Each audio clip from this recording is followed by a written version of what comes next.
Oh, I give him cat puppies. And I lower myself a little, put myself in the corner with my little woolly. And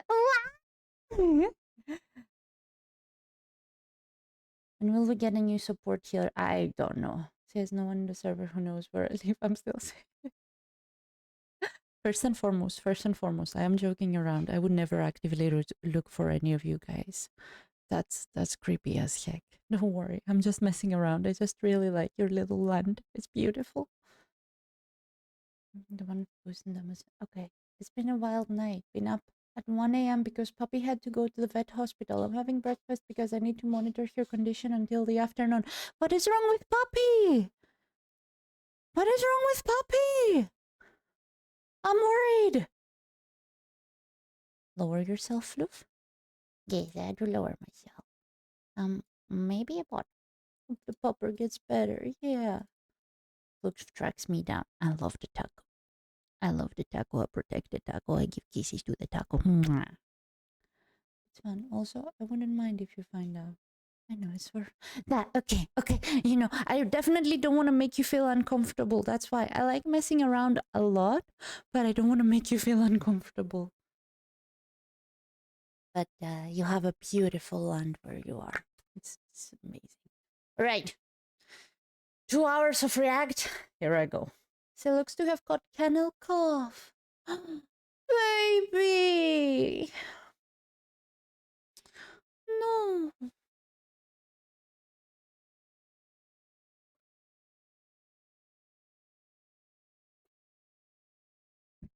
But we don't know where. Oh. Doubt. It's baby. Oh. Sweet puppy. And if she's just a puppy, she's probably struggling. Oh, the little beanie. No, you're not wrong. Okay.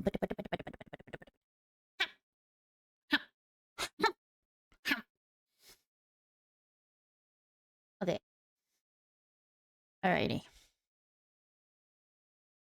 I'm doomed.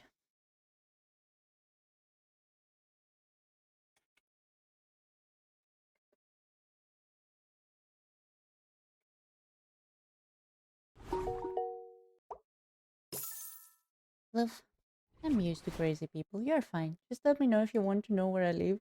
You can look at the island in straight view. Jonta, you're a sweetheart. Thank you very much for the kind support. Of course, Heather. If there is anything we can do, if there is anything, or if you just need someone to talk to, please know I'm always open, okay? Fakes and his 20-hour videos. Let's go, you guys. 20-hour videos. In the kind brightness of the far past, there was no war. Our galaxy was, for a long time, fairly empty and quiet. Of course, Heather. Always. First known species to appear during this time are known only as the Old Ones, cosmic entities that traveled across the galaxy. They're calling me the Old Ones? I promise you, sir, I look younger than most of y'all. I've seen how y'all look. I've seen your Necros and your Chaos, okay? I might be the old one, but With ease and seeded life through the stars. Shortly thereafter, a new species began to arise, the Necron tier, evolving under the harshness of a devastating... Take your time, Jonta. I hope you feel better. What? You're I'm perfect, okay? I've been just around for many, many eons, and that is all right. I finally found Earth, and I can pretend to be young. Mind you finding me? Better order something from the maid cafe. Oh, Taco! I swear, you're so sweet. Yeah, I'm sure the pupper will have a speedy recovery. Is this video explaining the origin of Western wildlife? It feels like it. That so. Devastatingly powerful star, the short-lived and irradiated Necron tier try to find the secret to eternal life and to be freed from their terrible existence. As they expand through the stars, they find the Old Ones and they plead to them to share the secrets of the universe and grant them purchase from their short and painful existence. The Old Ones respond with a lol and a lamau, and with their The lol and the Mao. I think they were, yeah, I think we all agreed, like, no. immense power, they force them back to their homeworld. The Necron tier, filled with rage and hatred, make it their duty to get revenge on the Old Ones. A revenge that would come swiftly as a chance encounter with other gods gave them a solution. These other gods were known as the Votann, a race of highly powerful star-consuming entities. Do not fear, young mortals, for we, the Votann, will provide you with the immortality you seek. Come now. They tricked them. Silly little goobers got tricked.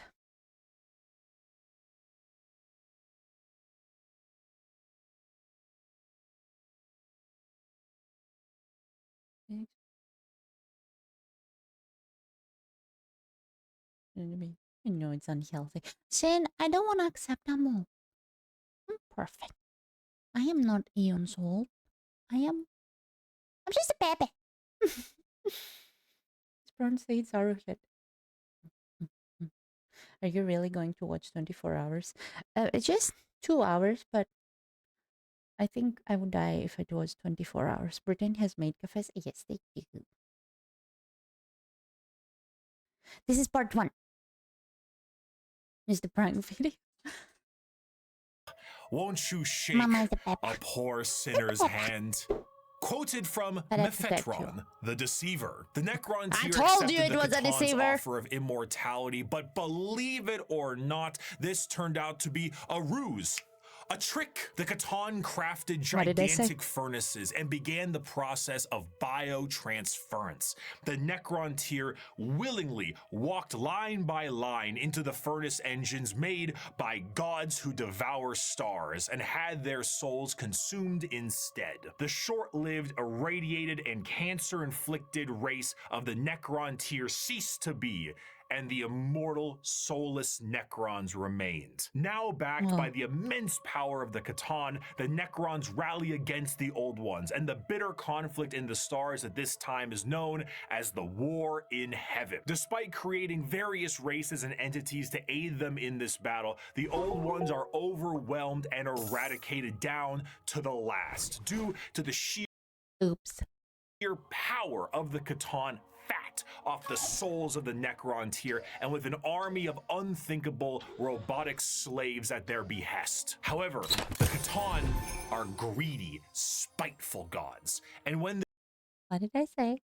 I told them not to trust them, but they were like, no, I want immortality. Well, now eat shit. There was no foe worth killing, they turn on each other. The Necrons then put their sights towards the Votann and lay waste to them, securing their freedom. The once subservient Necrons now control their former masters. Worn out and weakened by these wars, the Necrons under their leader Zarek, the Silent King, lie dormant, with a plan to eventually wake and reclaim control over the galaxy. Over millions of years, empires rise and they fall. The species created by the Old Ones have footholds over the galaxy, but on a pale blue dot in the thick of all this conflict, humanity begins to evolve. And for the most part, the basic path of humanity's evolution remains the same as it is now for almost 15,000 years.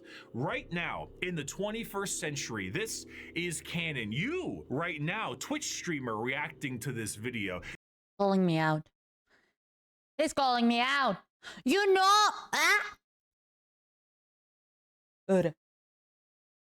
I look down at you. What? Why you know? Why you know? Why he knows? You existed at a point in the Warhammer universe, but with time, I did. I'm the Old Ones. And now I'm reacting to you. And you called me out like that. Bricky, I'll remember. I will remember. Mm-hmm. Humanity's ambition and the power of their technology becomes unmatched, and the golden age of expansion begins. Humanity starts to branch out through the stars with powerful tools used for agriculture, mining, and expansion. Some branches of humanity would eventually settle far away from Earth itself, and around this time, the psychic ability of humans are greatly expanded, and what we begin to know as psychers appear. Going to leave a scathing YouTube comment. Yes, I'll be like, you called me out like that. Called me out like that in front of all my woolies. But despite all the progress, things would begin to collapse. The machines created to aid humanity would turn on them in M23, an event known as the Cybernetic Revolt, and trade would begin to collapse due to the immaterial warp, aka actual hell, beginning to cause ruptures in space and time. These warp stones I think he has something with Cleveland, you guys. I think there is some beef. Oh,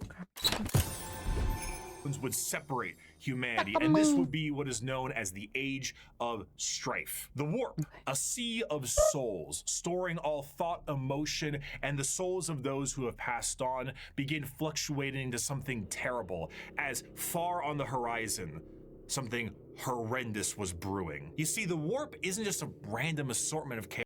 Cleveland better have beef. I will not accept Cleveland having lamb either.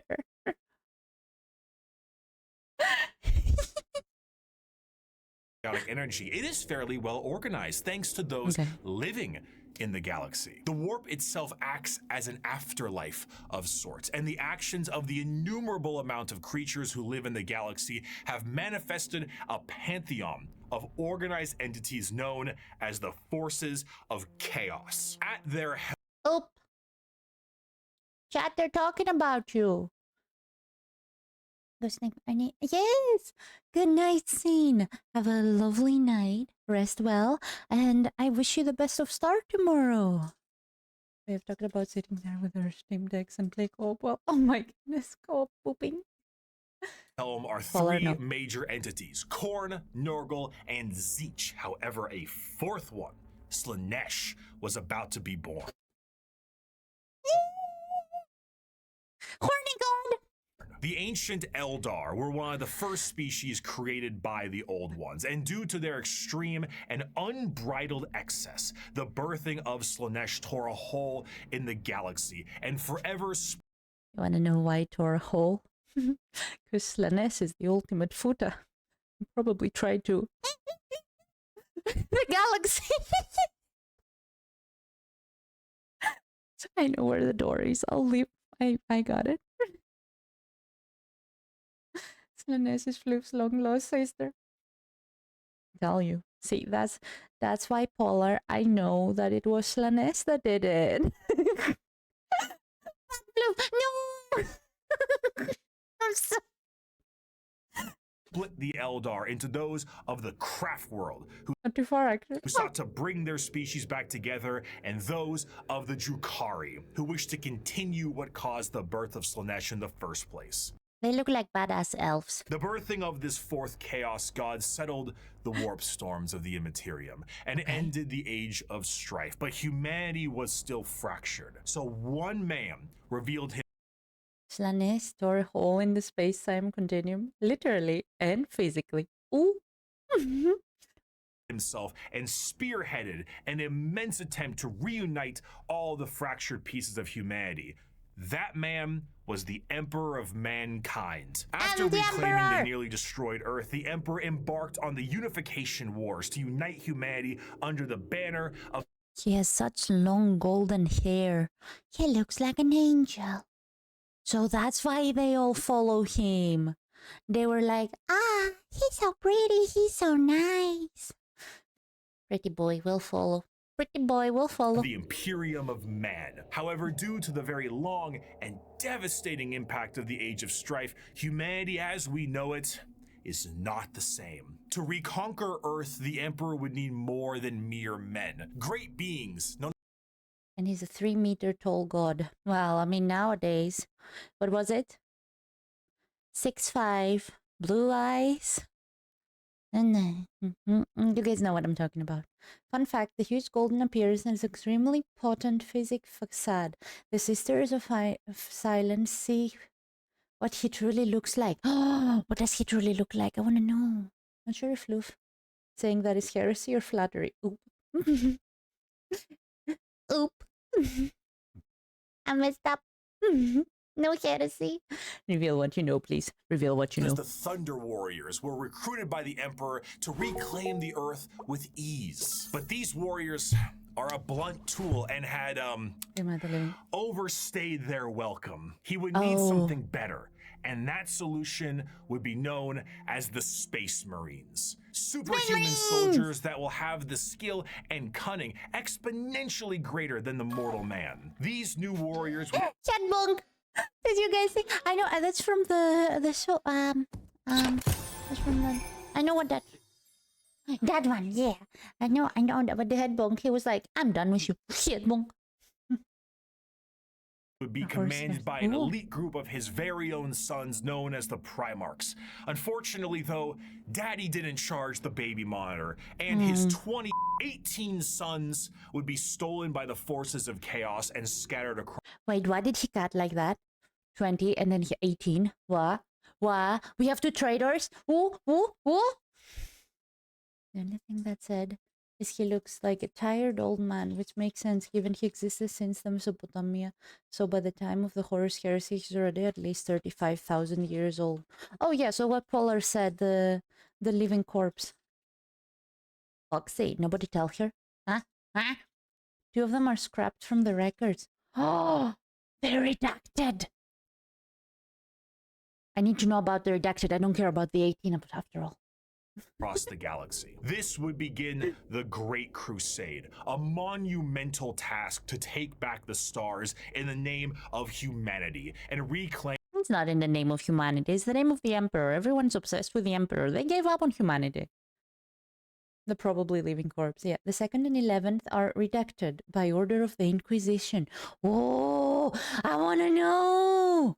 The lost Primarch sons. However, he would need the fires of industry to make this happen. Looking to the distant cousins of Mars, the Emperor signed a treaty with the technologically irradiated hellscape of the Red Planet and allowed the cult of the machine god, the Mechanicum, to supply his crusade. While Space Marines were the tip of the spear, their numbers paled to the vast might of the Imperial Army and Navy. The Astra Militarum and their seemingly endless numbers make up the bulk of the fighting force for humanity, supplied by the intelligence and prowess of various agents of the Imperium, such as rogue traders and assassins. Rogue Trader is a game.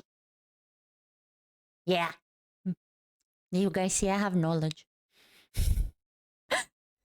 Due to the lack of connectivity between the worlds, what a society had become over thousands of years became mysterious and varied. Tools once used for harvesting and agriculture now are being used as machines of war in the form of Imperial Knights. Some of these fractures of humanity would even be changed further and become unrecognizable to the average human, with differences in size, skin color, appendages, cat ears, sometimes. Some I need some of those. I still have to figure it out. Would go so far to become their own galactic societies, like the miners of the galactic core and their immense supercomputers, forming the Leagues of Votann. After an incredible amount of effort and books, the lost sons of the Emperor would be. The books are insane, you guys. I wanted to collect them for my husband. I wanted to surprise him and get him most of the books, and then realized what a chaos the books are, and I was like, nope, I cannot physically do that. Nope, I'll go crazy. Reunited, and the Imperium of Man would be firmly established. This, however, would not last. Be it intentional or accidental, the Emperor would not reveal to his sons the true nature of the galaxy and the terrors of the warp. And this oversight would result in one of the most impactful wars in humanity's history. The favorite son of the Emperor, Horus, would fall to the powers of chaos and turn on his father. Oops. Patricide. This betrayal, this backstabbing, this heresy, this Horus heresy. Good job, Bricky. Are you proud of yourself? You did that. After calling me out, you did that. He didn't do anything, by the way. He really didn't do anything. Why am I being to him out of nowhere? I'm very happy that he knew that a lot of people would react to it on stream and that he's okay with it. Good guy, Bricky. Would result in a split in the Imperium with devastating consequences. Half of the Emperor's loyal sons would fall to chaos and become the Chaos Space Marines, along with the forces of the Dark Mechanicum and the Chaos Knights. The conflict would result in the absolute Look at his face, it's funny. obliteration of Not Bricky's. This. Don't take it out of context. This face. He's fine. I give him head putties.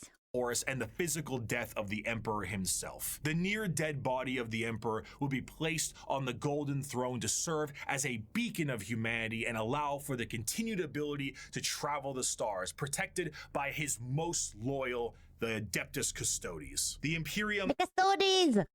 would be vulnerable during... I know a bit about the Custodes, but only from like a satirical parodic, if the Emperor had text-to-speech that my husband was watching and then would show me a bit, and it was hilarious. This age of rebirth, and Terra would find itself under siege by one of the most formidable species in the galaxy, the Orcs. As time went on and memories of the Emperor's vision began to fade, the Emperor would become less of a head of state and more of a religious figure, and the Imperium would change to reflect Yes, Buckalite, you know! Yeah! this. The leadership on a planet would be at the behest of the High Lords of Terra, and their actions would be courtesy of the incomparable power and authority of the Inquisition. The zealots of the Imperium would intensify and create a brand new era known as the Age of Apostasy. And this ecclesiarchal Look at her. command of the Imperium would end up with one of the strongest fighting forces of Terra, the Adeptus Sororitas. Over time, this age would come to pass, and we would approach the 40th millennium of Warhammer 40,000.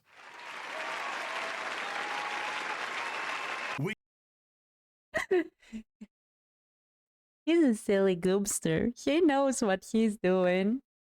Good, Bricky. Which, you guessed it, would come with its own form of problems. A primitive species once found during a recon mission would be able to evolve in relative secrecy for 6,000 years, becoming a highly advanced coalition of aliens known as the Tau Empire. And if the threats of the galaxy weren't bad enough, there are no one likes them. Threats from outside the galaxy. As a monster has begun to wrap its tendrils around the Milky Way, the Tyranids, monsters that serve a psychic hive mind and present tactics previously unseen in the Milky Way. Be it a direct assault with their monstrous bug-like presence or through the more covert gene stealer cults, the presence The Imperial Ecclesiarchy are not allowed to have men under arms.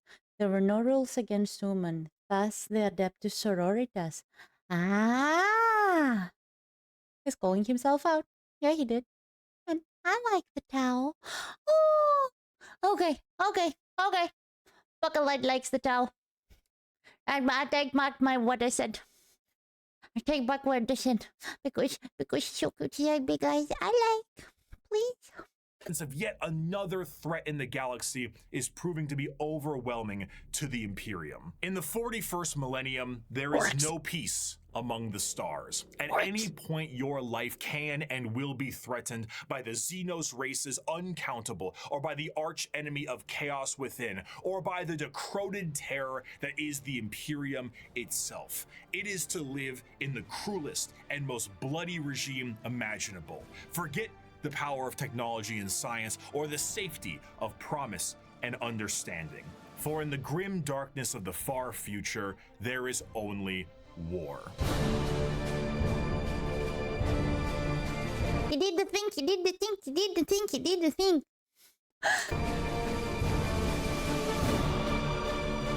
Again.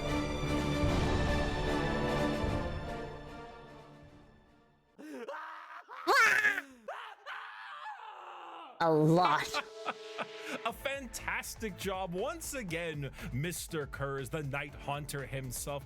Oh, didn't you love that, my faithful audience? Once again, we have another criminal over the course of 6 hours break every single bone in his body. And with that, once again, our glorious leader has brought the crime rate to 0%. Always brought to you here on the Strawman News. I'm your host, Bricky. Thank you once again for joining us. Bricky. Our top stories for tonight. The weather forecast appears to be rainy with extra dark, so make sure you pack those extra batteries for your lamp packs.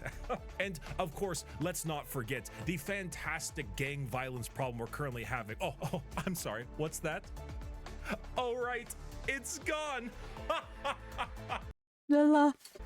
It's looking to be a chilly one tonight as well, so make sure your skin capes are nice and tight. Wait, hold on, one moment. No. Adamantium reserves have tripled? Wait, I'm sorry, self-harm rates have gone down to 0%. That's great. The Night Haunter smiled? No. This could only mean one thing. Wow. It is the Strawman News' great privilege to bring some color back in your life with the brand new 3-part Gamer Subs drop, exclusively brand selling ever. We have Forgive me. Forgive me. Specifically. Very cool. Very cool. I cannot support energy drinks because my heart goes. Of the Eldar glorious. But if you can, do support him. Do love him. He deserves the love. He allows me to watch this video without flagging it or anything. I appreciate you, Bricky. I will leave this for a moment. But I cannot energy drink. I cannot energy dust. I cannot energy anything. Even caffeine is starting to affect me. Little caffeine from coffee. Ah. Yeah. Every Warhammer Let's go back to 40k the faction explained. A passion Thank you, project of Bricky. mine for a universe that I enjoyed so much. Its main purpose was to be a drawbridge, the separation between the layman who had only ever seen the big armored blue man situated neatly next to a Wetzel's Pretzels, and then the hardcore Warhammer lore nerd. That was just too wide, and there was nothing bridging these two together. Since 2020, Warhammer has exploded in popularity thanks to COVID, quality game updates, and a few excellent video games, and a couple mini-series. The sheer volume of people who have told me they have purchased miniatures due to that video alone makes me feel as if Games Workshop owes me commission. However, They do, but they will not give you. As I told to my husband many times, Games Workshop right now are gonna flag me as a terrible creator, but they are a little bit games greed shop. They're very greedy. I do really appreciate what they created and the fact that they are not just a game, but a hobby that so many people can appreciate and love. But some stuff that they do, I do not agree with. But that is all right, because we cannot agree with something and just keep on going our ways, you know? Yeah, it's insane. Oh, wow. Oh, that is great, though. I like the entry sponsor. that video is incomplete. hi. I was not a casual fan, but I was also not a hardcore lore junkie. In the 5 years since that video's release, multiple channels have sprouted up, and the drawbridge between casual to the obsessed has never been wider or easier to traverse. Even I, myself, have been a part of Adeptus Ridiculous, a podcast teaching lore in a much simpler and condensed form. Needless to say, I've learned a lot. Warhammer is so much more than just Spaceman shoots big gun. It has also grown. No. Spaceman shoot big Flammenwerfer? Substantially from its origins, being a Warhammer fantasy spin-off just in space. Now, It is a black library filled with immensely deep characters, difficult Nice. themes, and even some tear-jerking stories. It is a backdrop for 1,000,000 stories over 1,000,000 worlds, and I did not see its true depth in 2020. But now, I'd like to share what I've learned. We just had a brief summary of the world and each faction that takes place during it. And we did that because to truly understand each faction, we must understand what makes them the way they are. And to do so, we need to begin in chronological order, discussing their origins, their culture, their powers, and of course, what makes them oh so grimdark. So let's begin with the group that started it all and sing praise to the Infinite Empire. Thank you.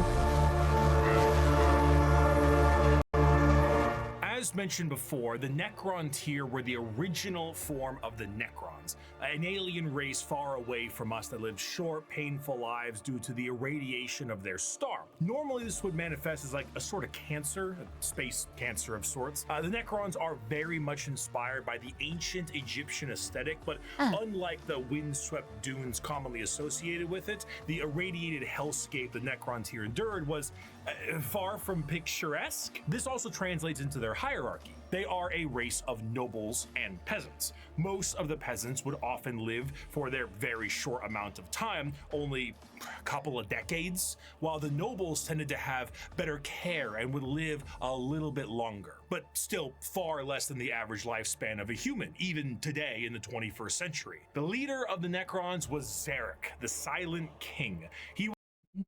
He was like, I'm fed up. I'm done talking. was the one who took the deal with the Votann and the Deceiver. Of course, Oh, that's why he stopped talking, because he was like, I done goofed.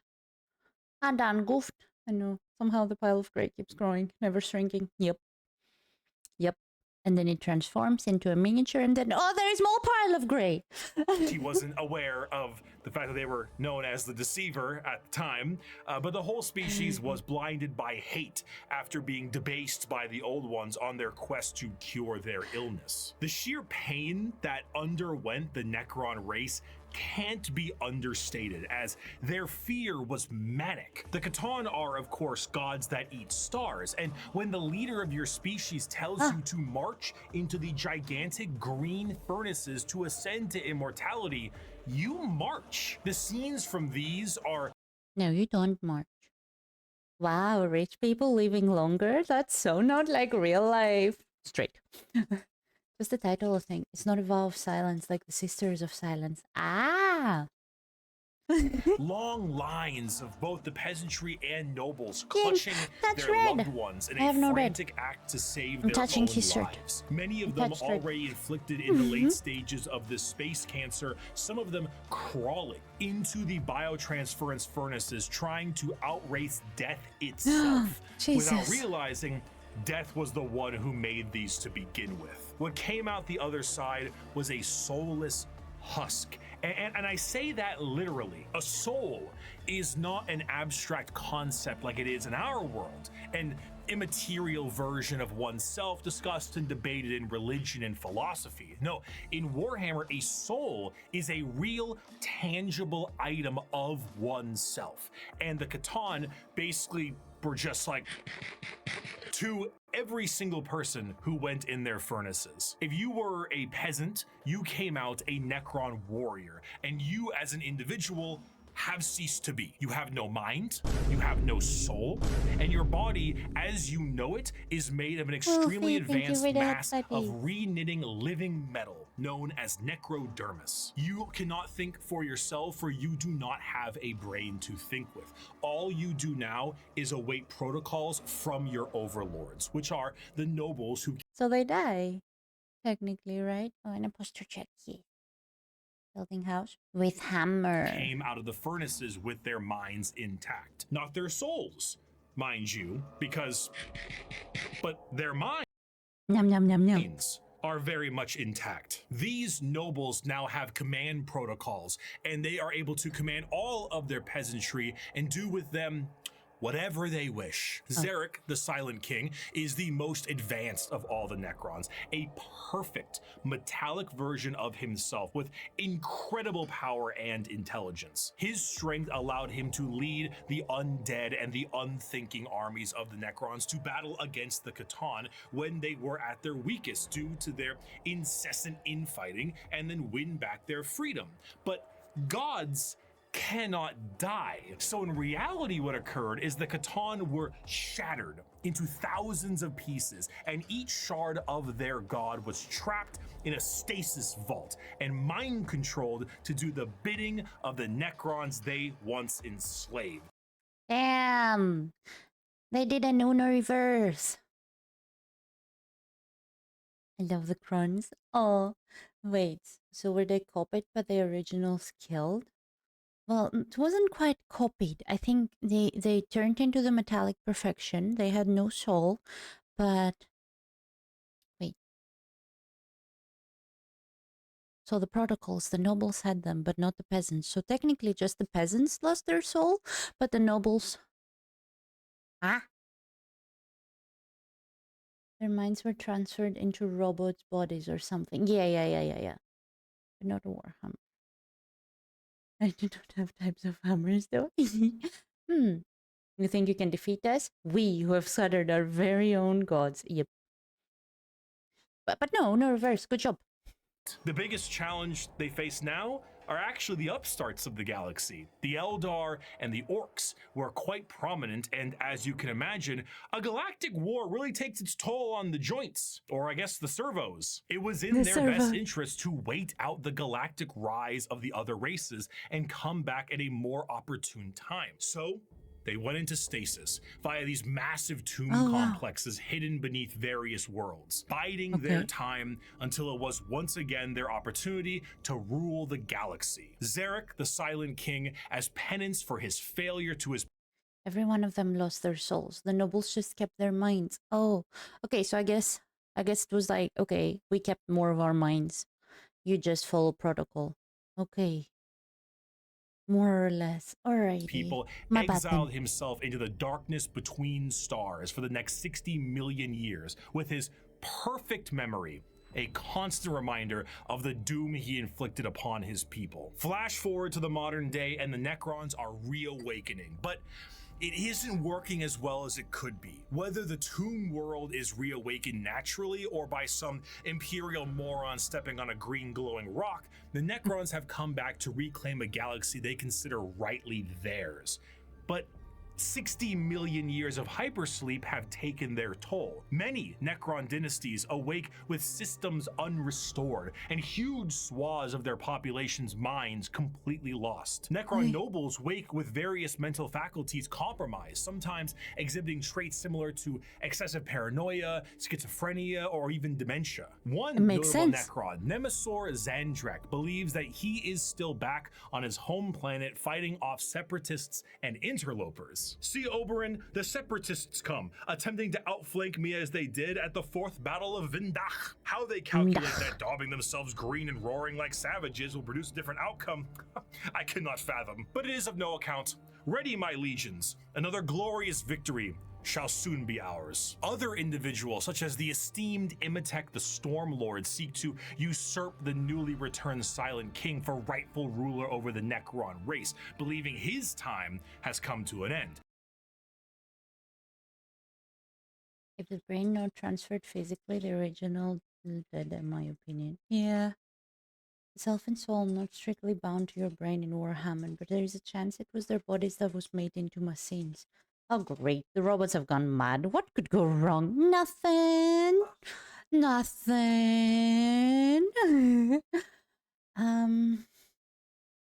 But I think it was their bodies that were made metal to survive the land of their planet. But still, the robots gone crazy.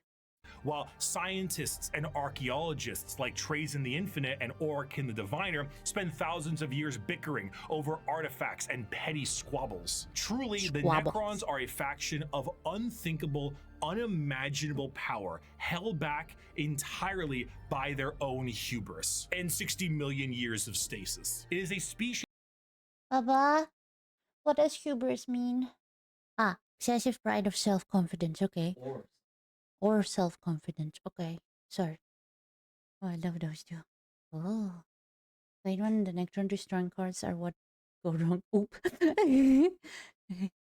They could touch a holographic galaxy map. That Wow. does not know of time, only of the ravages brought by it. A pharaoh of a dynasty may just be as frightened to awake completely mad as they are to be assassinated while they sleep. Thousands of years pass in an instant. There is a play, like an opera play, a Ron Weasley. retelling of the war in heaven in the Necron culture Harry that Potter, takes Harry Potter, 40 Harry years Potter, Harry to Potter. witness. Because why leave? You have no What do I not know? I think a flow of overconfidence, fatal flaw maybe, like Greek tragedy, type deal. I'm just yapping. Don't worry, I love your yappies. Yeah, like Greek. Yeah. I think it would make sense. Like they're overconfident, so they mess up. And then one of their strongest weapons. It's a pipe bomb. Scatter. need to eat or vacate your bowels. You are immortal, but you are soulless. Despite the Necrons' incredible technology, their mastery over time, reality itself, despite all of this, they still are missing a soul. And therein lies the biggest struggle. Most Necrons look to conquest the galaxy, kill the interlopers like the humans, Eldar, and orcs that scrape at a fraction of their power. But the end goal for many, including Zarek himself, is to return the souls to their bodies, to undo the horrible fate he cast upon them. This is not the interest of all. Many simply wish to rule their dynasty with an iron fist and kill all they consider unworthy. But to many others, it is to undo the decision that doomed them all. Before they can do that, there is a pest that needs exterminating. That is the fundamental understanding of the Necrons. They are so hyper advanced that their science borders on magic. They play with the fundamental aspects of reality and time. Their mastery of the physical galaxy is the strongest in the universe. Their weapons reduce people to the barest molecules, and they have devices capable of causing stars to supernova. They are unfathomably difficult to kill, as if you do fell one of their number, the living metal reknits itself, and the reanimation protocols allow it to come back alive once again. Shit. They're masters of teleportation, and often killing a Necron fully will just have its consciousness translocated back to their tomb world to await reassembly. Normally, they utilize large phalanxes of warriors and honorary combats, but some of them have fallen to various mind viruses. The destroyer cults are hell-bent on killing anything and everyone that lives with an overwhelming force. And then there's the flayed ones, Necrons cursed with I have no mouth and I must scream, a panic attack virus, as the last laugh of Landogo, the Flayer Catan. Slowly losing their minds,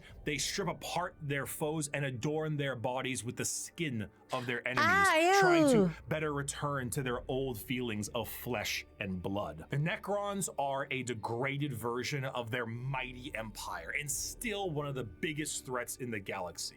The only thing keeping them at bay currently is their awakening sickness and their infighting with no care to the timeline. But they are coming. And slowly, they plan to rid this galaxy of the vermin that inhabit it. My people shackled the stars and broke mortality when the species you sprang from had barely left the slime pools it spawned in. Our wars burned reality, and the dominion of our kings is without limit. The ground you tread on is not yours, it is ours. The war in heaven was a catastrophic time for the galaxy, and as stated in the above quote, burned reality. Of course, souls exist in Warhammer, and in the case of the Necron tier, they were consumed by the star gods. This begs the question, however, if you were to pass on, expire, as one might put it, where would your soul go? The answer to this is the warp. In Warhammer, a soul is real, and so is hell, the afterlife, the Imperium, the Sea of Souls, the Immaterium. All of these names refer to the dimension parallel to our own known as the warp. Now, the warp is not like our reality. It does not follow the classic normalcy of time and space. It is defined as the Sea of Souls, and it acts like this in a more literal way than you can realize. To imagine the warp is to imagine the sea itself. Hell is real, and you can surf on it. It has a current and can become more dangerous depending on where you go and how bad the weather is. As the Immaterium is a reflection of our reality and of our souls, all thoughts, all emotions, all feeling that goes with a soul is passed on into the warp. If an entire planet decides it's going to engage in a blood-fueled rampage of murder and gore, then the warp around that planet will be affected in a similar manner. It's not something that you can see. It is a parallel, not perpendicular dimension. But it is changing. To expose oneself to the warp for any period of time So since it's parallel, they never touch, but they exist at the same time. It's certain death outside of the most iron-willed of individuals, and to stare into it will drive one mad. Much like the open seas, things dwell in the warp. Whether these beings were always there and were just emboldened by the carnage of the galaxy, we can only speculate at. At a time, you could say it was more calm, but a certain faction's galactic war in heaven didn't do it any favors. Now the warp is turbulent, and time is weird in the warp. Like the Orcor right before he left and killed himself to get 2 of his favorite gun. The resulting confusion stalled his and he struck.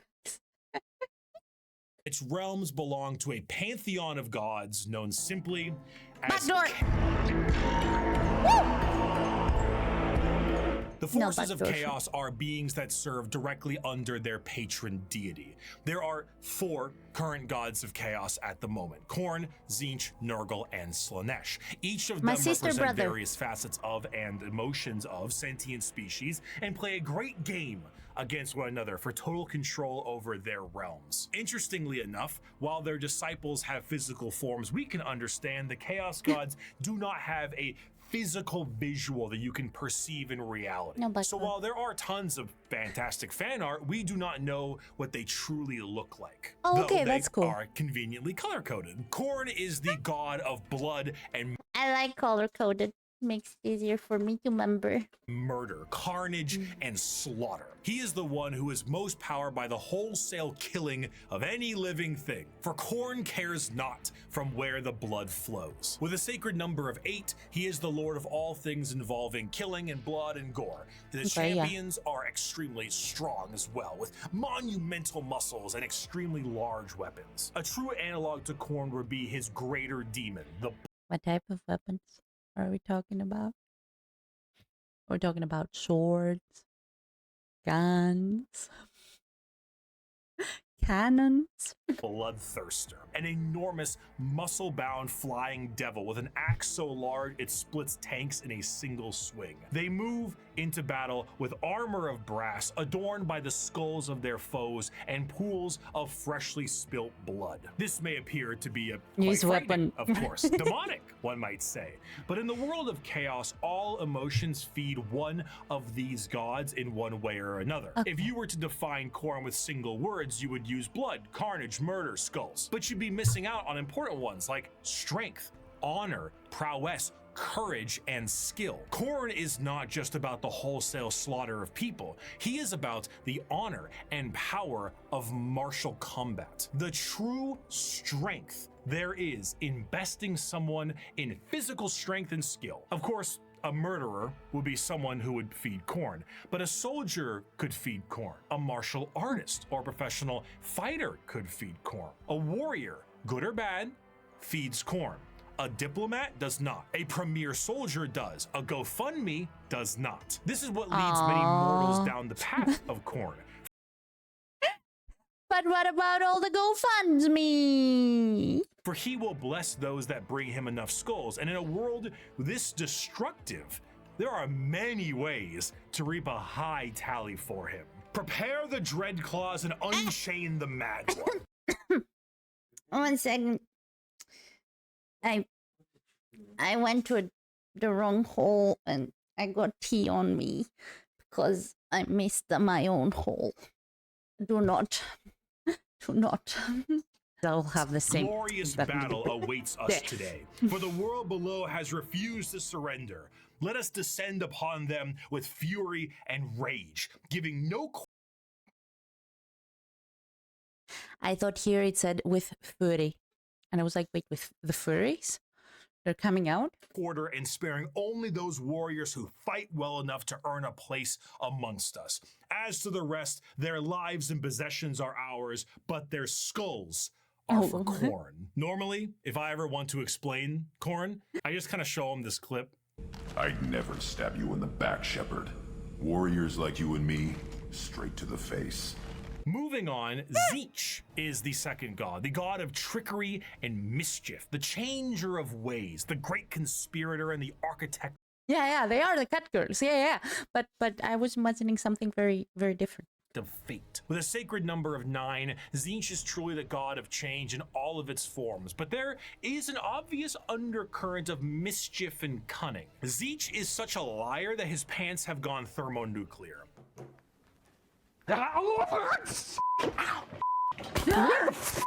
His favorite pastime is asking questions that have no answers while simultaneously making up answers on the spot to a question he didn't ask. I'm that bird! Have you ever had a dream that you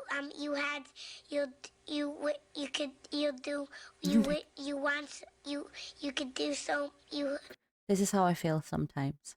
This is how I feel sometimes. I try to speak, and my brain goes too fast, and I try to speak, and I cannot speak in normal sentences, and I just end up repeating over and over and over again the simplest things because they're simple. you want him to do you so much you could do anything. He is such a conniving little bastard that every emotion of lying, of scheming, of trickery is a direct way to help feed him. An unfaithful partner, a politician, a spy.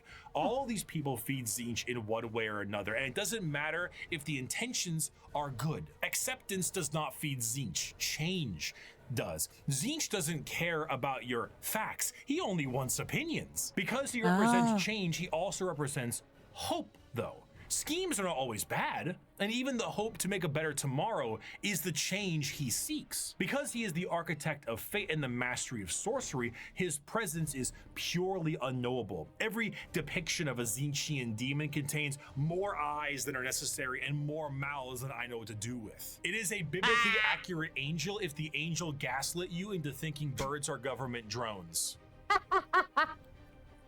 But are they? The creatures at his disposal adorn themselves with the knowledge of sorceries and the unknown, all to provide a mind-crushing experience. Fighting demons from outside of our reality is difficult enough, but fighting demons from unreality, purposely attempting to trick you, is a whole new thing entirely. And that is before we even get started on the gigantic bird of sorcery you're going to need to face. Do not ask which creature screams in the night. Do not question who waits for you in the shadow. It is my cry that wakes you in the night, and my body that crouches in the shadow. I am Tzeentch, and you are the puppet that dances to my tune.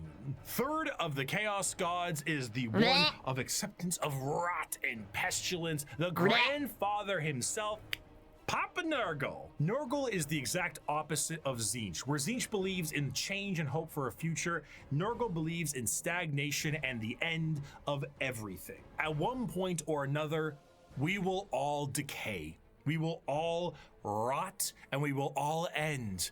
And with a sacred number of 7, every single thing, pestilence, boil, and everything in between, comes under the great shadow and girth of Nurgle himself. For Nurgle, the plight of mortals is his fear and wine. And no matter how solid life might be, everything will decay in the end. In the creation of life, there must be an end to that. life. And nobody has more creations to end lives than Grandfather Nurgle himself. Every boil, every blemish, every pus-filled wound and disease, every rot and every plague is kept and concocted by Nurgle. This humorous and every plague Yeah, you keep listening. Richard, I'm not putting any of that on is screen. kept and concocted by Nurgle. This humorously keeps Nurgle as a jovial god. He is full of life and laughter, and by creating as many diseases as he possibly can, he shares that joy with mortals. I mean, his envoy is the great unclean one, and look at how happy he is. And there's I should clean him.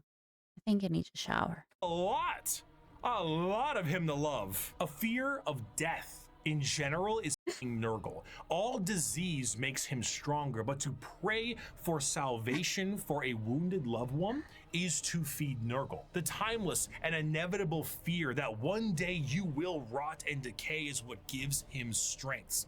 The Peloton won't feed Nurgle. Licking the doorknob on a public bathroom certainly does. However, should you Don't do that. Don't do that. In verse of the Seven Saints, like seeing the other side of them, like the positive lies to make hope or anger to be used defense or something. Yeah, I suppose so. They also use the more positive one. Do not clean my dad. He needs a shower. He needs a shower. Why is my brain broke? I can't get it braining anymore. Don't worry. I'm getting a little bit too much information. embrace your grandfather's gifts, you may find an end to your pain.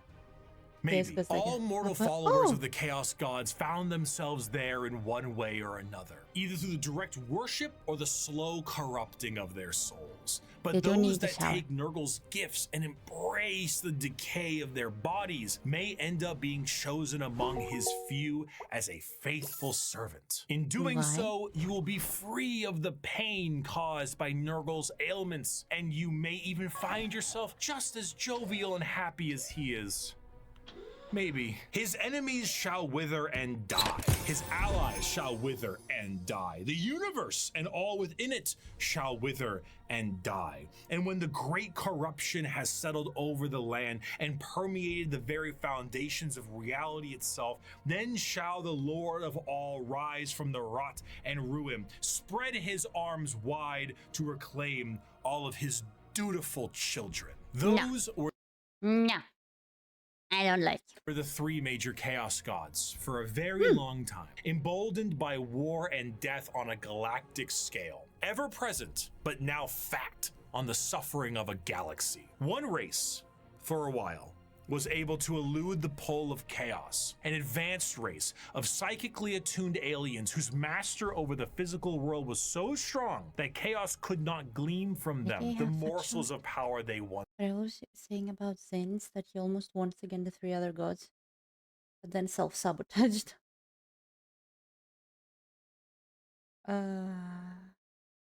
Interesting.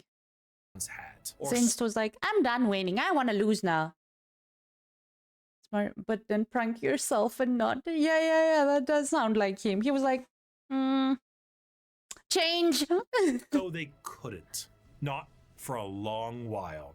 60 million years ago, in an attempt to combat the Necrons in Votann, the Old Ones made a new species. One with innate power in the warp and the ability to harness it with a mastery that was unseen by... What are these banana heads? What is banana head? By so many others. A mastery so powerful, the Necrons retreated to sleep in order to wait it out. It was no longer a galaxy to be ruled by them, but instead begin the age of the...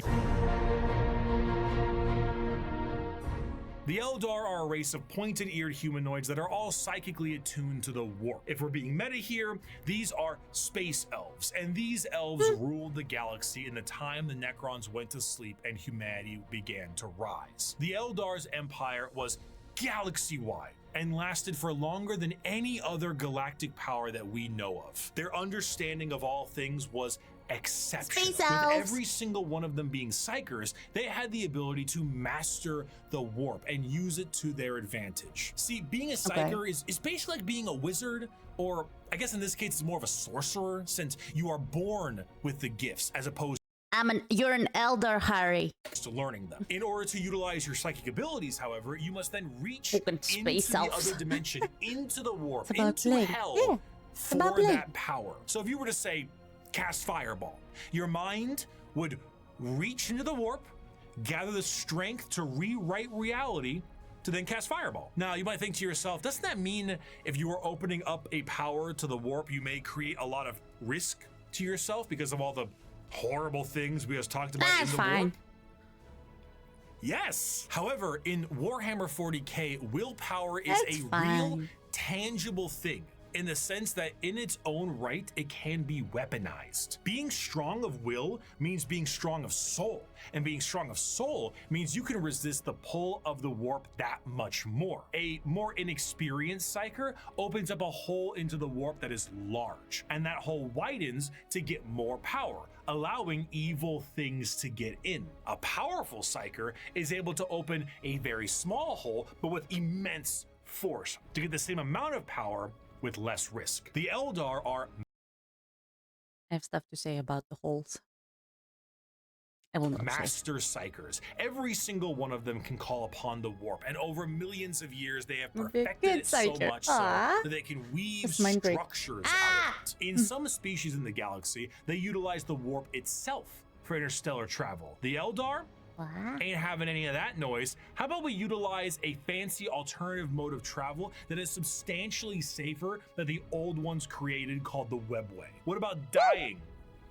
Miss me with that. We no longer age. And if we do, we can just be reborn like that. Food, water, materials, we make things out of distilled warp essence itself. We sing unreality into cathedrals to dine in. What truly could the Eldari Empire possibly fear? Uh-oh. The Eldari Empire's biggest fear was themselves, with a society so perfect they wanted for naught, and this led them down dark and dangerous paths. When the base functions of society are no longer a problem for you, you tend to experiment. Perhaps the medium rare steak on your plate would be better if it was elf meat. Hey, I'm not saying we should make Oop.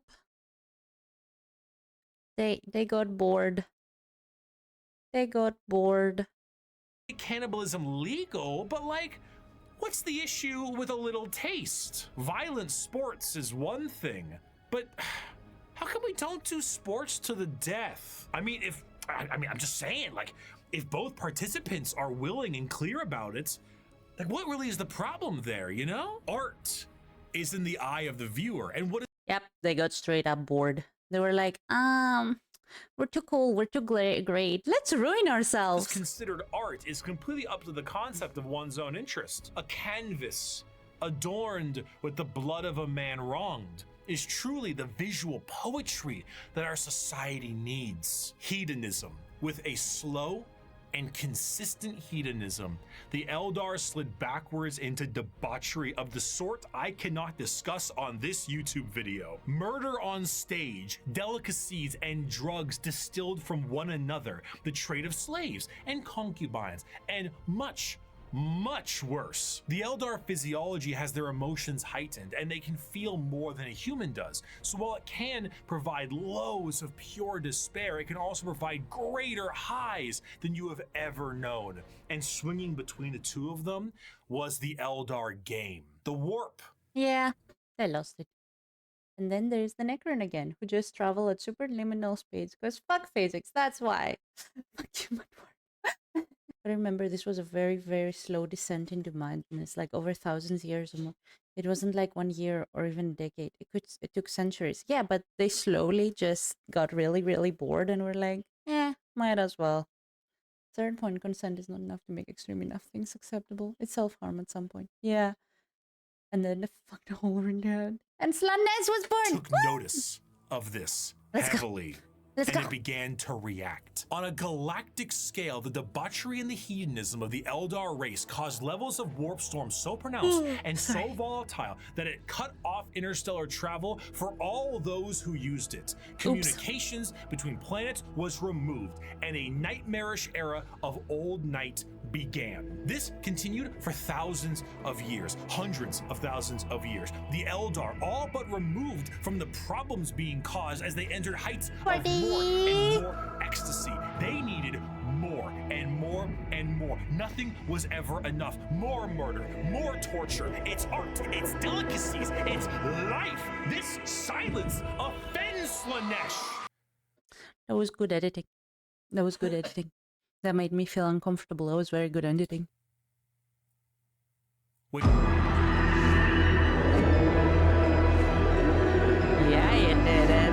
Slaanesh, the prince of pleasure, she who thirsts, the god of unspeakable excess, is our fourth chaos god with the sacred number of 6 adorning their title. Slaanesh is a bit of a tricky one, because with our other 3 chaos gods, there was a certain understanding of human emotions and desires, but for Slaanesh, that desire is how they get their power. The words to be used would be decadence, pleasure, perfection, passion, excess, and many others. The pursuit of more, the want to do more, experience more, become more. That's what gives Slaanesh their gifts. A lot of people So they would be overpowered nowadays. Hedonism. Yeah. See who thirsts? Floof. Yep. Yep. And me. Given how the Dark Elder turned out, I think consent is a very fluid concept for them. I think so too. Well, the R word that rhymes with the fruit grape became commonplace. Consent probably disappeared fairly quickly. Jesus. Most people are enjoying themselves. Yeah. Yeah, but they all want more. believe that Slaanesh is something that originates with sex specifically, and it makes sense why they assume that. The visuals of Slaanesh patrons are all very lithe and sexual, but they are also intentionally androgynous to appear attractive to a variety of intrigues. However, What was that? also intentionally androgynous to Sorry, I appear wanna- attractive to a variety of intrigue. However, to think that Slaanesh specifically derives from sex would be mistaken. While it is true that a lot Sorry, I'm trying to read the thing in the back. The tricks on it, the tricks on it, the tricks on it, the tricks on it, the tricks on it. I can send. Got it. of humanity's actions can relate to getting laid, and Slaanesh is the dark prince of desire. It's more on the lines of feeling an excess of an emotion. It is excessive touch and scent and desire, and a lot of that has to do with sex. That's why it looks like sex, but it's more than just that. A patron of the arts may feed Slaanesh, one that aspires to become the perfect chef or Noble, the kettle Ronnie. You're feeding Slaanesh. Yeah, it is not, apparently. The modern pursuit of material desire and extreme emotions like try and fill the... Yeah. Slaanesh is too master powerful. of their craft, and the sheer pursuit of that alone will feed Slaanesh. Whiplash is Slaanesh's absolute favorite film. Videos where people beat Elden Ring on a dance pad feed Slaanesh. There are no two words in the English language more harmful than good job. But is there a line? No, man, no. This also moves into the concept of feeling. Sensation is the a name of majorly Slaanesh. Slaanesh-coded thing. It might start off feeling good, but then you get to play Good job, around a Noble. little bit, Yeah. you know? You play with a little bit of pain. Light pain might not be enough, so you might want more. Or inflicting the pain could be your jam. They're all broken. Music Everyone's can broken. increase to volumes that may hurt your ears, and even then that might not be enough. More.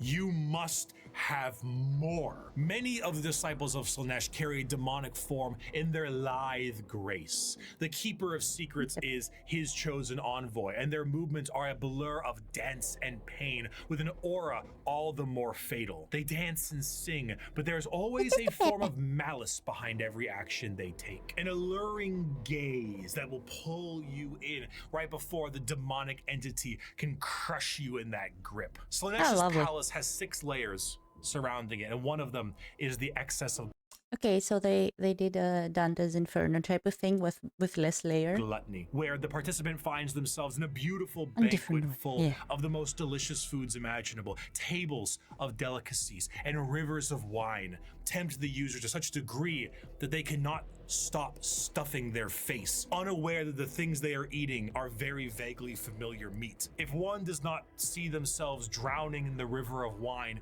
they may soon fill their bodies up so much that they cease to function and fall over, becoming part of the banquet themselves. That is one it. of these 6 layers of Slaanesh's palace. This Jesus. was the ecstasy that the Eldar civilization indulged in for millennia, and did so at a monumental scale that they created a god from it. Find pleasure in every moment, indulge in every whim, let lesser races feel the burden of their crude lives. We are beyond such concerns or worries. Every power is ours to use, every sensation ours to experience. We are truly masters of the galaxy, and all others exist only to satisfy our curiosities. We have earned our position of power. Let us forever taste the fruits of such achievement. Time itself is ours to command. We are eternal. Okay.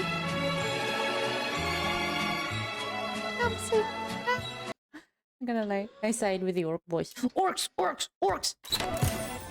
At the current rate, they will end up overtaking all the other facts technologically if given enough time. Point. So we're talking about the Tau. They're probably the only ones having a good time, though. They are, yeah. Doesn't affect self-indulgence accent, whatever its form. Yeah. With the birth of Slaanesh, the Eldari Empire ceased to be. A I catastrophic wonder why. event so horrible that the warp ripped a hole permanently in our reality. A fissure forever known as the Eye of Terror. With The glory hole of Slaanesh, you mean? the sudden inhalation of this god's largest Hi, Reaper! breath, the Eldari souls are a currency to be now collected by Apparently the tower's small enough for any other faction acting seriously could take them out for good, but also if given enough time, they're okay. Tau is just early Necron, but without the Cancer Sun and Hungry Gods. Oh, okay. Short lifespans. Let's go She back. who thirsts. Trillions of Eldar died in an instant. Slaanesh gorged Slaanesh. Can I say it? Slaanesh was like, whip it out, flip! on their souls to satisfy his palate. 99.9% of their entire species died, and the rest are doomed to a fate worse than death. For Slaanesh now stakes a claim on each and every Eldar soul. From the moment they pass on, an eternity of torment awaits them. The remaining Eldar... Well, it is their fault that they were created. She, he, doesn't matter. It doesn't matter, because Slaanesh doesn't care. It's a she, it's a he, it's an everything. Or devote their entire lives to stopping this eventuality. Their dying race so devoted to saving themselves from the dark... Why torture? Why not pleasure? They liked everything. They lost it. Well, if it isn't consequences of their own actions. Yup. have found very creative ways. Slaanesh encompasses all extreme emotions. So everything, yeah, it's just the emotion of I want more. The craft world. Okay. In the modern world of Warhammer, the craft world Eldar are the main force of Eldar in the galaxy and represent the elf style that many think of when you think elves in space. Fantasy elves in space, not those elves. We'll What was your name? Minthara? Hi. get to them. A craft world is a monumentally large starship. the size of a continent that acts as a form of flotilla. During the highest reaches of hedonism, many Eldar saw the demonic writing on the wall and began to try and seek asylum from their own debauchery. Those Eldar left on monumental craft worlds into the far reaches of the galaxy and saved Locating on here at the moment. So I know what I need to do, okay? themselves from Slaanesh's awakening. The main thing the craft world Eldar seek is to temper their minds and bodies in a way that will never allow them to slide back into their old ways. The representation they carry is that of a more feudal Japanese motif. Eldar follow paths as they age, the path of the warrior, the seer, the poet, the diplomat, the Oh, that's cool. They're playing an RPG game. bone singer, and so on. These paths are a strict code of conduct to hone the heightened Eldar psychology down a school of thought and action. And if it sounds a hell of a lot like Bushido, well, you're damn right. Here's a medal and a soul stone. Don't lose it. Thank you. Oh, I lost it. Can I have another one? Or an eternity of torment awaits you. Going Oh, crap. through these paths will allow you to take up not just a role in Eldar society, but keep your mind clear from the past worries that plagued them. Every Eldar is said to be a psyker, however, very few of them actually utilize their psychic powers. I cannot unsee the banana heads, you guys. All I see is little banana heads. Look at them bananas. They're right there, the banana heads. You have straight banana head. You have the top of the banana head. This is the banana butt, actually. Banana butt, banana top. I don't know, the stem, the thing where they grow from. You know what I'm talking about. This is also the stem, and this is a giant phallus. The Tyranids. For fear of tempting she who thirsts. I'm sorry, a large amount Bricky. of emphasis is also put on ancestors of the Eldar and learning from them the farther you go down a path. This can sometimes be seen by the large variety of jewels adoring the armor of Eldar. Those are called soul stones, the biggest middle finger to Slaanesh they can think of. See, when an Eldar dies, these stones act as a backup, and instead of their souls going to Slaanesh, they are then trapped and stored in this little stone. So they found a way to save themselves from, yeah. Speaking of sea who thirsts, you'll... When the Eldar say they commune with their ancestors, they mean so very literally, as the spirit and soul of generations before them are stored here. Often larger structures may contain vast amounts of soul stones, such as the so that's why so that's why they have their infinity stones with they're like giant soul pods, so that they will not go to Slaanesh. Craftworld itself, allowing the souls of the dead to help power their enormous starship. The young do not desire the discipline of the path, but rather their curiosity drives them to try every fruit from the tree. Thus, it is that so many take the path of wandering or the path of damnation in their first years of adulthood. And so, the great tragedy of our kind is played out again and again as the number of our people shrink from generation to generation. These paths, when completed, allow... This is beautiful, you guys. Okay, there are a few things wrong with anatomy, but as art, also it's purple, of course I will like it, but if you look at it, it's beautiful art. Allow an Eldar to move to the next one, then the next one. However, since this is the grim darkness of the world, many of these paths rely on combat. The Eldar actually had gods at one point. Cain, Vol, Isha, Azaryan, and so on. These gods are aspects of the Eldar pantheon, and while many were killed in Slaanesh's creation, their teachings live on. For some, the strongest devotion to the Eldar gods is to join the Aspect Warriors and embody the wrath of Cain, their god of war. While guardians of the Eldar craftworlds are more akin to a trained militia, the Aspect Warriors embody a particular variant of the path. Each are led by a Phoenix Lord, a name passed down from generations and embodying the souls of prior Phoenix Lords with each new one. The Howling Banshees, led by Jain Zar, Fugin and his Fire Dragons, Baharoth and his Swooping Hawks, or Malgan Ra and his My soul! My soul! That I still have because I'm not a Necron. Look, guys, 1 hour in and I remember something. Each aspect shrine carries with it the Eldar way of war. Fast, hard-hitting, and incredibly tricksy, for they do not have the numbers to fight in any other way. The Craftworld Eldar show how mangled an empire can be by their own actions. They once ruled the galaxy in an honest, non-hyperbolic way, but in the end, they were bested by themselves, and their most prominent remnants are forced to drift aimlessly through the galaxy, trying to save their species from extinction and resist the temptations of she who thirsts. But for some, the party, it's just beginning. Within the web. Who did that?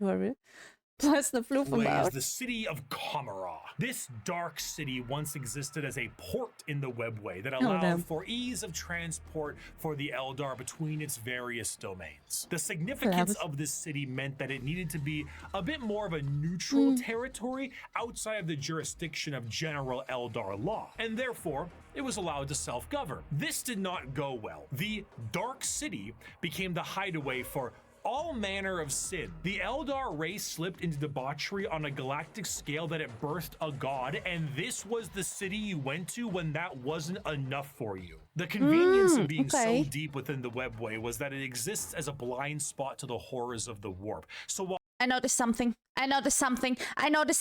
He changed pants. This was not done in a one take.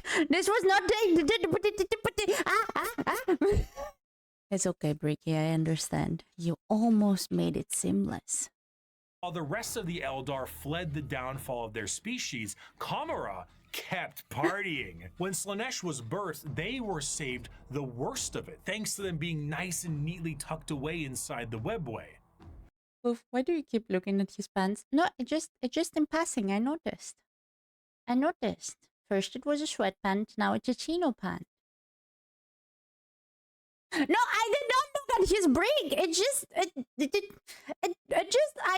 that. You guys have a screen. I just noticed. No, Bricky, it turned around. I'm doomed. You win again. Casual Punch Enjoyer versus competitive Punch Enjoyer.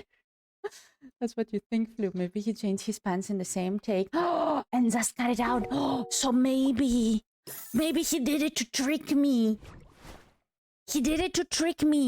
And then he was like, ha, you just damn stupid Vtuber. By the way, Bricky said nothing at all. Bricky, thank you for making this video. I doubt you're gonna see this in the what's it called? In the plethora of reactions to your video, but I really appreciate him.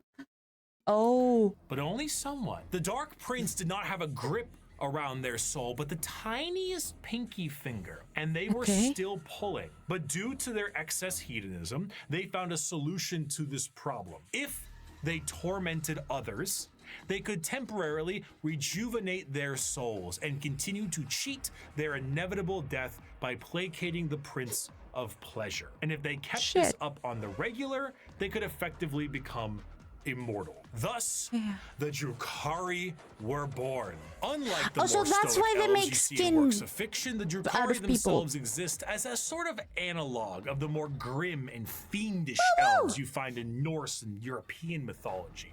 The Drukari are soul vampires, but the more basic means to feed are hardly enough to keep them going. This desire to feed is known as the thirst, and to quench it effectively, they have mastered the art of biotechnology and dark sciences to really juice themselves up on the crispy soul sprite from the vending machine called the Galaxy. The majority of Drukari act as pirates and raiders and slavers. They go into our physical reality and they're terrible people. Drukari are the real elves. Yeah, they're the real elves. Drag people back to Kamara to commit atrocities that go beyond any imaginative torture a human can think of. The Drukari are organized. Hello, I saw it. My husband showed it to me. It makes sense. Born. Most of them are lab-grown and cloned currently in the timeline. Ooh, saying Drukari are terrible people is the understatement of the century. Yeah, I don't know what else to call them. They're the worst of the worst, but yeah. In various groups throughout the Dark City to accomplish this in a more organized and horrible. extremely brutal way. The Cabals act as the main warriors of the city, led by their archons. Witches and succubi act as entertainment for Kamara in gladiatorial arenas, and the flesh-crafting homunculus keep the Drukari alive and discover... That is not even a nipple piercing. That is above the nipple piercing. Ever increasingly more painful ways to torment their ever increasingly large supply of slaves they are brought. The Dark Eldar see the other inhabitants of the galaxy as little more than cattle, livestock that can be brought to bay or slaughtered at any time. Their fodder, however, is not meat and muscle, but the anguish and despair of the weak.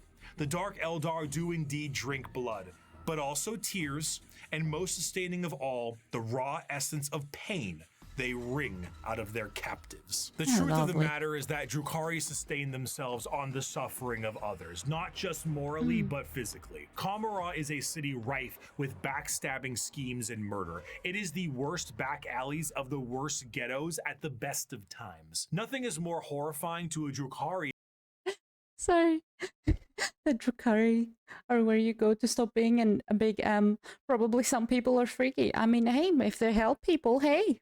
Death. For death will see them in the talons of Slaanesh for an eternity of torment. No, so they do everything they can to stop this. The homunculi covens regrow dead members from pieces of flesh as bargaining chips. The succubi create grisly gladiatorial spectacles that literally rejuvenate the audience members as captives are murdered for sport. To be captured by the Drukari is one of, if not the worst fate imaginable in the world of Warhammer 40k. Apparently, in a universe built on war crimes, they are the most debased war crimers of all time. To be tortured and sacrificed in the gladiatorial arenas is a blessing, for you have escaped the fate of being in the fleshsmith's control group, or being turned into a living and breathing piece of furniture for an Archon's quarters. In a the meme that you showed us! Twist of fate, a newly born Drukari does not arrive into this world loving torture. It is something they must grow to love. Grow to appreciate the suffering of other beings in order to survive in the world they have been brought into. If they succeed, they become some of the worst monsters in the known galaxy. A dark reflection to the Craftworlders and a taste of what Eldar society was like before the fall. If they do not succeed, they must find purchase elsewhere. Often those will join smaller parts of Eldar society like the Exodites or the Harlequins. Exodites believe in a pre-industrial variant of their society, often retreating to more lush worlds to ride dinosaurs and live off the land. Prehistoric style that I would normally laugh at if they weren't riding dinosaurs like ballers. The Harlequin dancing troupe are a subsect of Eldar that are more than just a little strange. A carnival of dancing jesters that serve the Eldar laughing god of Kegarak. They arrive never when expected and leave just as quickly. Blurs of light carry their footsteps as they dance their foes into a grave. Combat is just as much of a joke as it is a play on bloody murder. They travel and aid many other Eldar and sometimes even humanity for reasons we can never understand. Perhaps one day we would have, were they not stripped of their army book and folded into the Eldari Codex. So I suppose it'll have to stay a mystery, or maybe I'll get a new one day. Indoctrination. maybe Oh, it was one of Kegarak's master plans to get back at she who thirsts and save their species. nah. Copy him. Who could know? Perhaps it was all a sick and practical joke to Kegarak, and he would just find it very funny to watch me fumble the discussion of one human on a tiny blue planet across the galaxy. It's always taking me so long to watch speaking videos.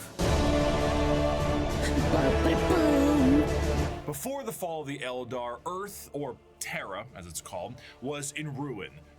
Man looked to put the pieces back together. Where did he come from? We don't know. Where did he come from? Where did he go? Got an eye, Joe. Some say he was the result of early shamans. Some say he is the final old one who escaped their species' genocide. And those that are smartest know the answer is it doesn't matter. He revealed himself as the Emperor of Mankind, and he was tasked with the most monumental upheaval of humanity possible. The Eldari's warp fluctuations had turned the golden age of humanity into old night. Interstellar travel cut off? Check. An AI uprising? Check. Brand new psychers popping up and not knowing how to handle their powers? Oh, check. Demonic incursions? Check. Thousands of years this occurred, and now the Emperor of Mankind showed himself to put the pieces back together. Unifying Terra under his rule, the Emperor founded the Imperium of Man and ruled it with an iron fist. He was the supreme leader and nothing could stand against him. He wished to remove mankind. I do like his laurel, yeah. From the yoke of its former failures, and he knew he would be the best leader they could have because he was right. AI banned, religion banned. You did as the Emperor told you, or his Thunder Warriors would put you in your place. That place often being a grave. Now, damn it! I wanted to be put in my place and not in a grave. Terra was thriving, but humanity needed to reclaim its long-lost brethren scattered across the stars. But to do so, he needed those that could build him a fleet truly meant for the reconquering of the galaxy. And so he turned his attention to the red planet of Mars. The Adeptus Mechanicus! Mars and Terra were close allies long before the Unification Wars. Mars was the first world terraformed by humanity and became what would ultimately be the first hive world, an epicenter for and technology. The Age of Strife did not treat the Red Planet kindly, however. Mars was cut off from Terra during this time, and the warp storms that ravaged the planet turned it into an absolute nuclear hellscape. Those who were on the surface were turned into guys, you changed spans again.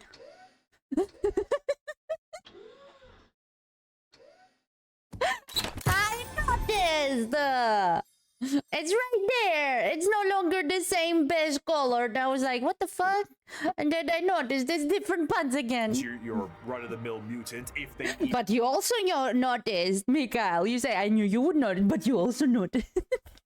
Even survived the bombings they inflicted on themselves, but others were lucky enough to escape beneath the red sands in powerful fallout shelters. These became their generational habitats, but this resulted in extreme reliance on technology and those who could use it. They began to view the technology keeping them alive less as a technological advancement and more of a divine intervention, with those skilled in it as priests. The Martians began to worship the power of the machine, and this resulted in the formation of the Cult Mechanicus, the belief in a holy trinity known as the Three-in-One. The machine god, serving as the spirit who gave rise to all technologies known, the motive force, the deity that gives all life its ability to live, and the Omnissiah, a physical manifestation of the machine god itself. This belief began to manifest in them. So there were three. Oh, okay, I see. The motive force, the deity that gives all life its ability to live, and the Omnissiah, a physical manifestation of the machine god itself. This belief began to manifest in them physically as well. What were once humans began to really mess around with the character creator options, and this tech obsession made them view instances of flesh to be weak. And 2 times already. He's very, what's it called? Educational. Spend their lives removing what makes them human and replacing it with mechanical augments. Robotic good? limbs, glowing eyes, mechadendrite arms. What was once a mass of flesh now looks like the back of a router. And the oldest members of the Mechanicus no longer even look slightly human. In addition to this, cloaked over all of their mechanical appendages are robes that reflect the color of their homeworld, the red robes of the Mechanicus. all right. The Cult Mechanicum, now the Adeptus Mechanicus, Shit! create a fascinating combination of cultures, all birthed. Can we take a moment to appreciate the art? Someone sat down and individually drew all of those little details and lines and highlights and wow. into one. Basically, techno-zealot monks. Organic life is the machine god's greatest accomplishment within the scope of the great work. All praise he who is 3 in 1. By giving us life within an organic shell, he presents us with the means and opportunity to improve upon physicality, as is his divine plan. He grants us complex weakness so we might learn metallic strength and ascend to his level of machinic perfection. The Emperor's arrival to Mars was very much a walking in with the pizzas while the room is on fire moment, but to the Mechanicum, they saw his arrival as confirmation of their belief. They took one look at the glowing golden entity that showed up on their doorstep and were like, that's him. That's the guy right there. And they immediately accepted him as the Omnissiah. Obviously, showing up and being called Machine Jesus shortly after wiping out all instances of non-Machine Jesus a little bit beforehand is an instance of capital H heresy. But the Emperor... The depiction of them usually has them less human than the Necron, ironically. Yes. The artists that do 40K art are somewhat insane. Yes, I do have to say yes. Yes, I do have to. But insane also in a good way. So much detail, so much love for the itty bitty tiny details. It's just a good nickname. Bigger picture. Were they strange with how they rubbed unguents on themselves, burned incense, and prayed to machines for them to work?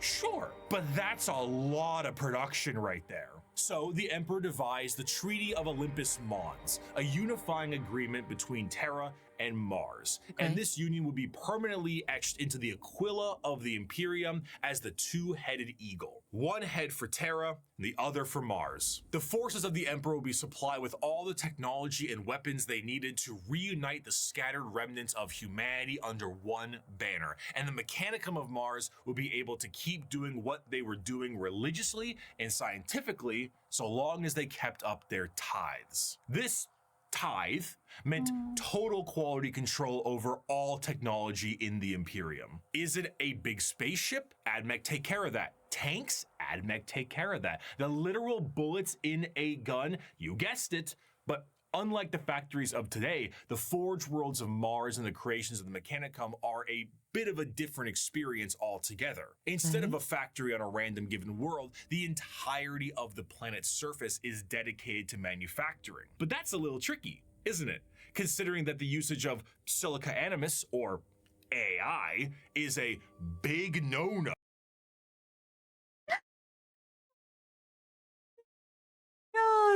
And basically the largest affront to their divine machine god possible. Fortunately, there's a really neat alternative that they've come up with, and that's called a servitor. Incredible devices that can do anything from manufacturing, maintenance, basic door operation, even just float around like a helpful little drone. It's an extremely easy process too. All you need to do is take a human who is dying or preferably an enemy of the state, most likely that one, and lobotomize them. And then I didn't know that. I didn't know. I didn't know. Program their brains to do exactly what they tell you. They even got little baby versions of them. Yay! So now you can rest easy knowing that the entirety of the Imperium, because now that I know what that is, oh my goodness, I don't want it anymore. Outlaw AI and learning new tech is heresy. But hey, they found a way to fight AI. Is run on lobotomized slaves. Whether they deserve it or not is unimportant, and whether they can still keep their consciousness trapped in their own minds is another thing entirely.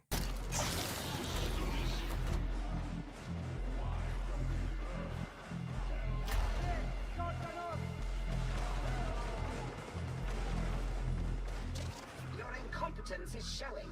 An excerpt from the Servitor Creation Their Factories. incompetence is Naked showing. human beings were standing in a switch-packed line between high fences. The Manufactorum produced servitors, but it was more akin to an abattoir than a workshop. Every surface was easily cleanable. Servitors with spray units surgically attached to their backs prowled about, hosing filth from slit drains set into the perfectly smooth, slanted floors. As the line slowly advanced, the people were passed through various scanning devices, most of them mounted in ugly, functional arches that let out a constant series of acceptance chimes. Occasionally, one would let out an angry blare, and the indicator lumens would flash red. The rejected person was then swallowed up by a trapdoor opening beneath their feet. From these pits wafted a hideous stench and the grinding sounds of industrial mincers. One rejected man grabbed onto the lip and hung there, arms and hands bloodied, shouting a stream of defiant profanities. Guards lined the grating either side of him and shocked him until he fell.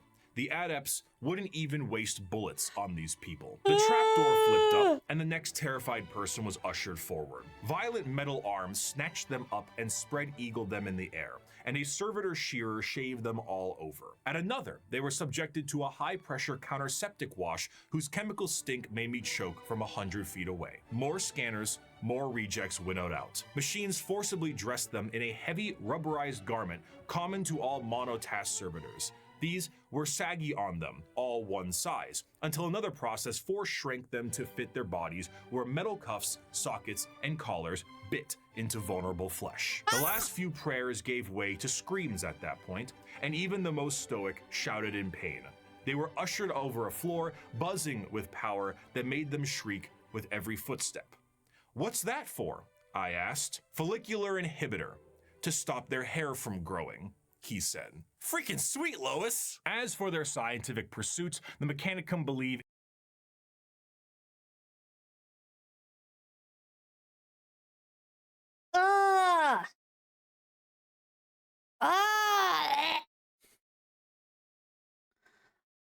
I do want that last thing on my legs and on arms. Can we? There's an alternative to laser, apparently. Like, just keep the head, or like just the hair fall permanent Brazilian extreme edition. That's a fancy way of saying we shear their entire body so they can't grow hair. Yes, straight. in the preservation Jesus. of knowledge above all and the quest Caesar, to expand. Zeus. However, as opposed to just innovating I was and not inventing prepared, on their own with their no. vast technological know-how, they believe that it is a form of tech heresy. You see, because of their religious viewpoints on technology itself, they believe that but, the instruction I think booklet so. itself is just as holy as the Lego set it builds, and to innovate on that without the proper written knowledge is to go against the divine word of the machine god itself. All knowledge is already in the universe. You simply need to rediscovering it and attempting to invent something to improve upon divinity is very heretical. Prior to the Age of Strife, humanity was able to populate the stars with devices known as Standard Template Constructs, or STCs. These devices were, as far as we know, supercomputers with the ability to pull up and detail how to create literally anything a startup colony would need. Essentially, they were devices with the entirety of human technological know-how so that you could make a home away from home. The Mechanicum will not Great. These guys are the new level of messed up. make anything without an STC. Quite literally nothing, because this is the knowledge they seek, and that knowledge is divine. One time, scouts of the Imperial Guard found a functioning STC that provided the schematics on a knife that had Crazy. Homies where love is. Yeah. Innovate is yours, but sometimes you might happen to discover an STC with the thing you tried to invent. happened to be a bit Still my lighter and a guys. bit At sharper Michael than Lowe. most other knives. These knives were adopted by 30 Space Marine chapters and were one of the most advanced discoveries of the century. This discovery was so significant that they were each awarded a planet for finding this. Oh, wow. A planet for a machine that taught them how to make knives. Due to their religious organization, right? you can probably guess the Mechanicum are organized in a feudal structure with the highest individuals in power being a part of the priesthood. cream of the crop being the Fabricator General of Mars itself, who serves as a High Lord of Terra, but also oversees the entirety of the Mechanicum below. Below them are tech priests that oversee the cult for the quest of knowledge and other more straightforward theocracy. Forge worlds tend to operate slightly more independently, what can cause some power struggle Blind kid. within the Mechanicum, because, you know, despite them all being weird robots, they love being given praise. And despite being the manufacturing end of the Imperium, they do actually have their own military forces. They have the Skitarii Private Army and all their various 1920s Martian-style mechanisms like Doom Crawlers, Castellan robots, and of course, the Titan Legions. It's a fucking... Is that an actual thing? In the lore, it's a fucking castle. It's a moving castle. It's a whole moving castle.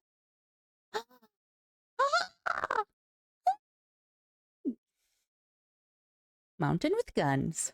Church on a robot. Because nothing is cooler than a robot that towers over buildings. Ultimately, their very dogmatic view on technology as a whole has resulted in any innovation becoming absent, thus causing the Imperium to stagnate as a whole. The lack of ambition to create anything new and the wholesale murder of anyone who even tries leads to things becoming derelict. I grow weary of this flesh I was born into, strangely disgusted by its nature. I crave only the cold, clean certainty of steel and silicon, that I might become one with the blessed machine. I do not expect you to understand, you who cling to your flesh as if it were immortal, seeking only to preserve it, to protect it. One day you will see the folly of your ways, and then no doubt you will come begging to my order to preserve. I know what they are. Adeptus Mechanicus are people with extreme OCD and germophobia. Straight. It is flesh is very germ heavy. Metal, throw some alcohol on it. Yeah. Good bitch. Yeah. Yeah. After the groundwork had been set unification-wise, it was time to start getting things together for the Emperor's great crusade across the stars to bring humanity under one banner. The Thunder Warriors were a perfect fighting force for unifying Terra and Luna, but the galaxy was a whole different thing. You see, these warriors weren't soldiers in the eyes of the Emperor. They were tools, extremely blunt tools used for the fast conquest of Terra. As the Emperor was concerned, the tools you use at home aren't the same ones you take on a road trip. So the Emperor rid himself of his tools in the exact manner you think he did, and he went forward to crafting a brand new tool. One more mobile, more efficient, and ready for his next era of conquest. They shall be my finest warriors, these men who give of themselves to me. Like clay, I shall mold them, and in the furnace of war forge them. They will be of iron will and steely muscle. In great armor shall I clad them, and with the mightiest guns will they be armed. They will be untouched by plague or disease. No sickness will blight them. They will have tactics, strategies, and machines so that no foe can best them in battle. They will be my bulwark against the terror. They are the defenders of humanity. They are my soul. I have to make a comment before it starts. I'm back. And they shall know no fear. The vastness of the Milky Way galaxy meant that the Emperor needed assistance bringing everyone back to the fold. And who better to do this than himself? But since the technology to be in many places at once does not exist anymore, the Emperor decided that it was time to become a dad, the same way Geppetto did, and with far less care. It is not my son, Archon. None of them are. They are warlords, generals, tools bred to serve a purpose, just as legions were bred to serve a purpose. What a dad. The Primarch project was started Best dad of the year. to create charismatic and unique leaders in the Imperial military. The diversity of these eventual leaders meant that each one could be specialized for certain circumstances across the galaxy. Depending on the type of conflict, one leader might be better than the other. Okay. So instead of forcing one leader to acclimate to a situation directly, it would be better to send a specialized leader and force to handle it. In order to do this, the Emperor used his genetic know-how and maybe a little bit of that forbidden stuff to create these genetically perfect gene fathers that had the ability to serve as his analog directly, and also serve as the leaders of the respective Space Marine legions. All 18, that's right, all 19 of his sons were meant to be directly molded by the Emperor himself, despite their genetic differences. And they go as follows in order: Lionel Johnson, Fulgrim, Percherabo, Jagatai Khan, Lehman Russ, Rogel Dorn, Conrad Kurz, Sanguinius, Ferris Manus, Angron, Robute Gilliman, Mortarion, I forgot. Magnus the Red, Horus All of Lupercal, them. Lord Other his- Aurelian, Vulcan, Corvus Corax, and Alfarius and Omegon. His sons finalized and crafted So 2 and 11 are the redacted. to be the warriors he needed them to be were complete. But he I see the flamboyant boy. I see the flamboyant boy.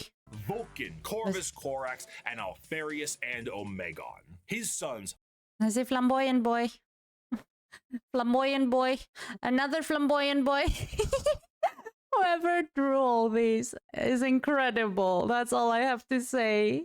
So much character in just one tiny little square. Fulgrim is the fun. There are a few pretty boys. We do not mind pretty boys. We do not mind any boys. We do not mind. But this guy looks like he would, if he tried to kiss you, he would probably rip out a few pieces of skin. But details. finalized and crafted to be the warriors he needed them to be were complete. But he may have decided to do a bit of dabbling with things he shouldn't have, and paid a price. Before the Primarchs were ready to go, an intervention by the gods of chaos prevented his plan from being completed as intended. Though the sources vary, the ultimate result of the Chaos God intervention was that all of the Emperor's tools were scattered throughout the galaxy at unknown places and times. Each one of his sons ended up in a completely different world, and instead of being able to directly influence their upbringing, these children were instead forced to experience the unique nature of their respective homeworlds. Some had a great time and lived in general luxury.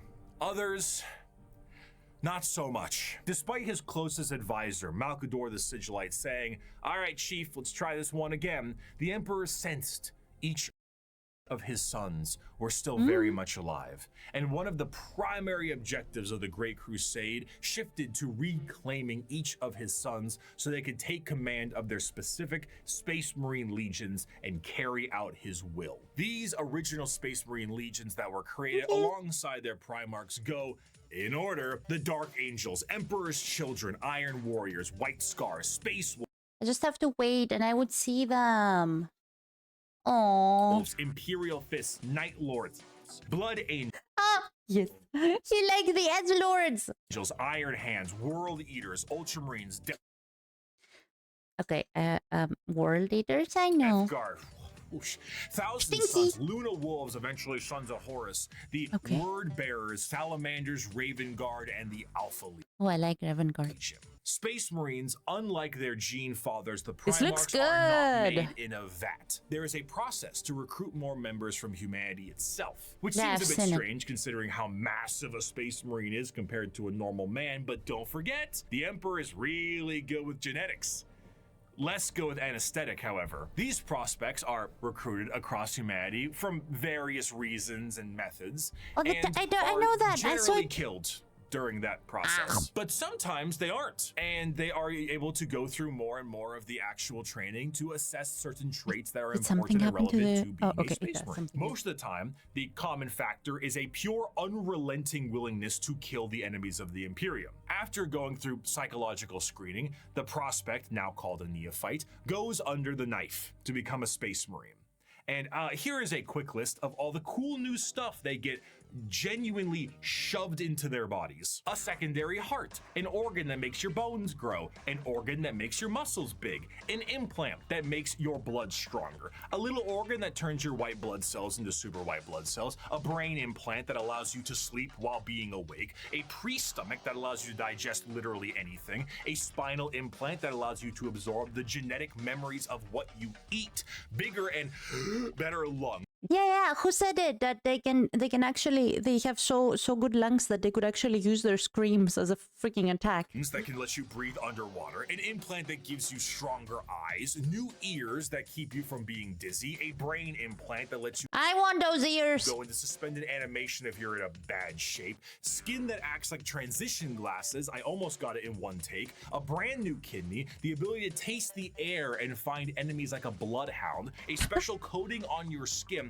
that allows you to be protected in space, the ability to spit acid, a gland that allows you to absorb the unique genetic makeup from the gene seed in the first place, and a straight up carapace that allows the Space Marine to interface with their power armor directly. Quite often, these are put inside of you at dubious levels of mental alertness and dubious levels of anesthetic. After a more generalized indoctrination into the faith of the Imperium and a bit more training and other important manners, they can finally be welcomed as a fully fledged Space Marine. A Space Marine is quite literally a walking Also, the Emperor's Fabius Bile, their chief scientist during the Heresy, quite literally went, I can improve Space Marines. Why did the Emperor stop where he did? tank Oh, wow. that is armed to the teeth. Two of the more iconic weapons held by a Space Marine are their bolt gun, which fires explosive shells the size of soda cans, and a chain sword.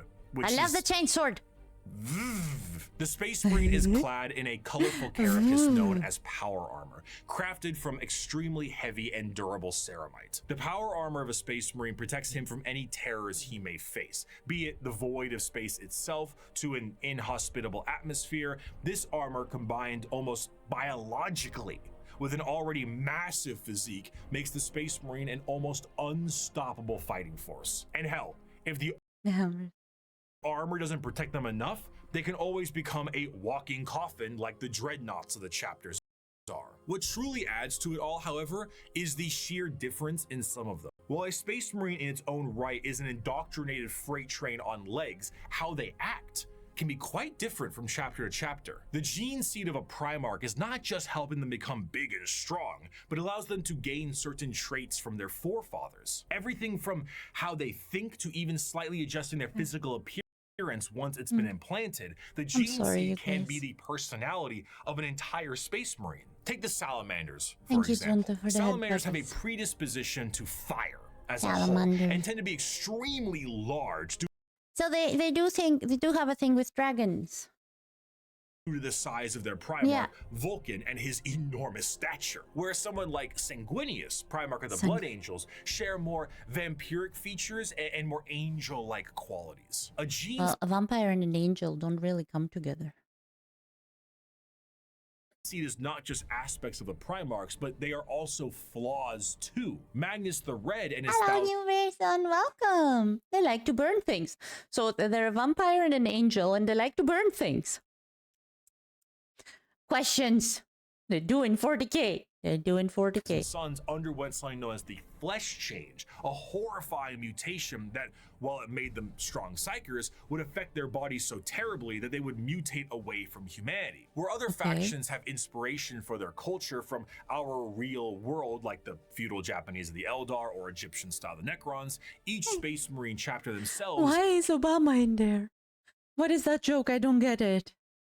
I really don't get it. Carry an inspiration. The White Scars are motorcycle riding Mongolian fighters. The Space Wolves are Norse Vikings. The Dark Angels are Knights of the Round. Over time, the vampires slowly go insane, so that's fun. Why? Is that like a curse, like the Eldar? Is that Steve? Table and so on. This moves into their fighting style, and truthfully, there is no end to the characters and options when it comes to the Space Marines. Space Marines are the main symbol. Because of Sanguinius dying. Oh, crap. It tainted all of for eternity. Oh, but why did he? Oh my goodness. He died. You see, and what Many of them can be simply indoctrinated The warriors dank who only name care from the about early means conflict and 2010. can be Ah, quite boring. I did. Okay. Then You you should meet really watch a video Dante, explain the Horus or Heresy. Bjorn, I should. or Argel Tal, or Karn, or Lucius, or Erebus. And then you discover the wealth of Sanguinius' death caused a psychic backlash so strong it affected the very core of the Blood Angel's Sin Seed and chained it permanently for all time. Wow. these characters and tools of The only thing I know about Horus Heresy is the game. The the tabletop game. Magnus, the incredibly Or you can innocent. have. For 1100 years, I have fought and I have seen the darkness in our galaxy. I have seen the vileness of the alien and the heresy thank you of for the everything. mutant. I have witnessed the sin of possession, and I have seen all the evil that the galaxy harbors, and I have slain all whose presence defiles the Same. Emperor. I have seen what you will see. I have fought what you must fight, and I have slain what you must slay. So fear not and be proud, for we are the sons of Sanguinius, the protectors of mankind. We are indeed the angels of death. Despite being the poster children for Warhammer 40k as a whole, the presence of a Space Marine is a rare sight for the countless trillions of humans across the galaxy. Seeing one of these monstrosities is like seeing something akin to an angel sent by the Emperor himself. Oh, and that's why in the game they were bowing to us.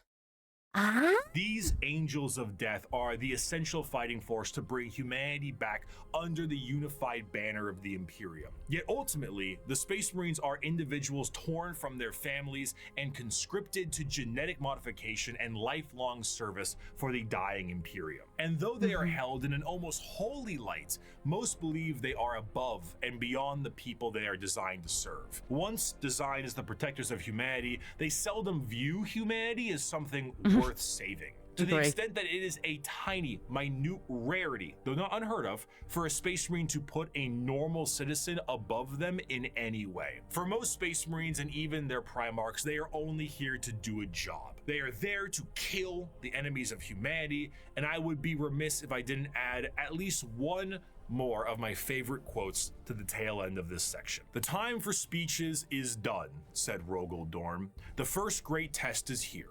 My order to you all is simple, yet heed it well, and exert yourselves to see it done.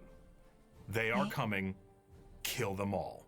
Oh shit. While the Space Marines are the spearhead of the Imperium's Great Crusade and also a major player in its warfare, there is a significant amount of importance that must be taken on their transport. What sci-fi universe would be complete without its navy? When you think of the navy or ships on the open sea, you think of something that is sleek, something mobile, and Part of the Imperium, but generally they are higher ranked than even big generals. Oh wow. something pretty big. For perspective, the longest self-propelled ship in history was the TTC-Wise Giant, an oil tanker that was about 458 meters long or over about 1,500 feet. This right here is child's play in the world of 40k ships. A ship that is considered to be an escort vessel in the Imperium is about 3 times the size of a Sea-Wise Giant, and the size of the ships only go up from there. Your most common ships are the cruisers. The light cruiser tends to average at about 2 kilometers long, or just There's only 1,000 Marines per chapter, compared to the average human's armies of the Imperial Guard, which can number in the millions. Some hive worlds will have population of 1 billion or more. The overall population of the Imperium numbers into trillions. Oh wow. Okay. Okay. So that's why they are so replaceable. The humans that you guys told me that their average lifespan is like 15 minutes. over a mile in length, where the Dictator class cruisers can be over 3 kilometers or 2 miles in length. The largest Only 1,000 Marines per chapter. Black Templars, hold my beer. So that's why we have so many Black Templars.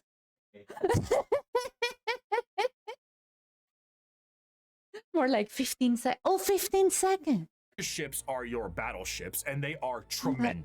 Oh, We're talking sweet 5 Snakey. mile Go long, sleep, half okay? a mile high monstrosities that look eat. like gigantic Gothic cathedrals and filled to The the brim cathedrals? with weaponry. And not only are they filled with weapons, but they are also jam-packed with crewmen. Battleships tend to, on average, carry a crew between several thousand to several million, and they need every single one of those members because we don't have advanced technology for other things to pilot themselves or control themselves in a meaningful way because there's no AI. A lot of this stuff has to be done manually. Even the reloading of those giant batteries is a form of manual labor. And, of course, generally speaking, glide Warhammer 40k is so over the top in numbers, soldier deaths.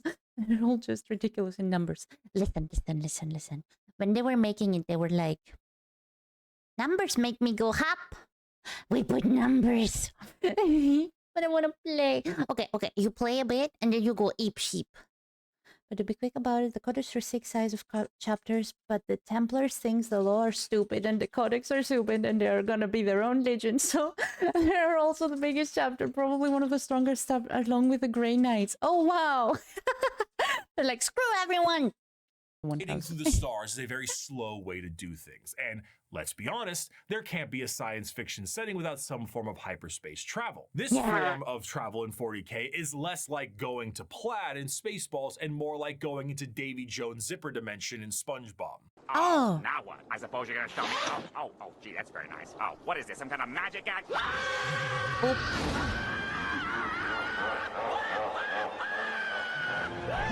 Okay, that makes sense.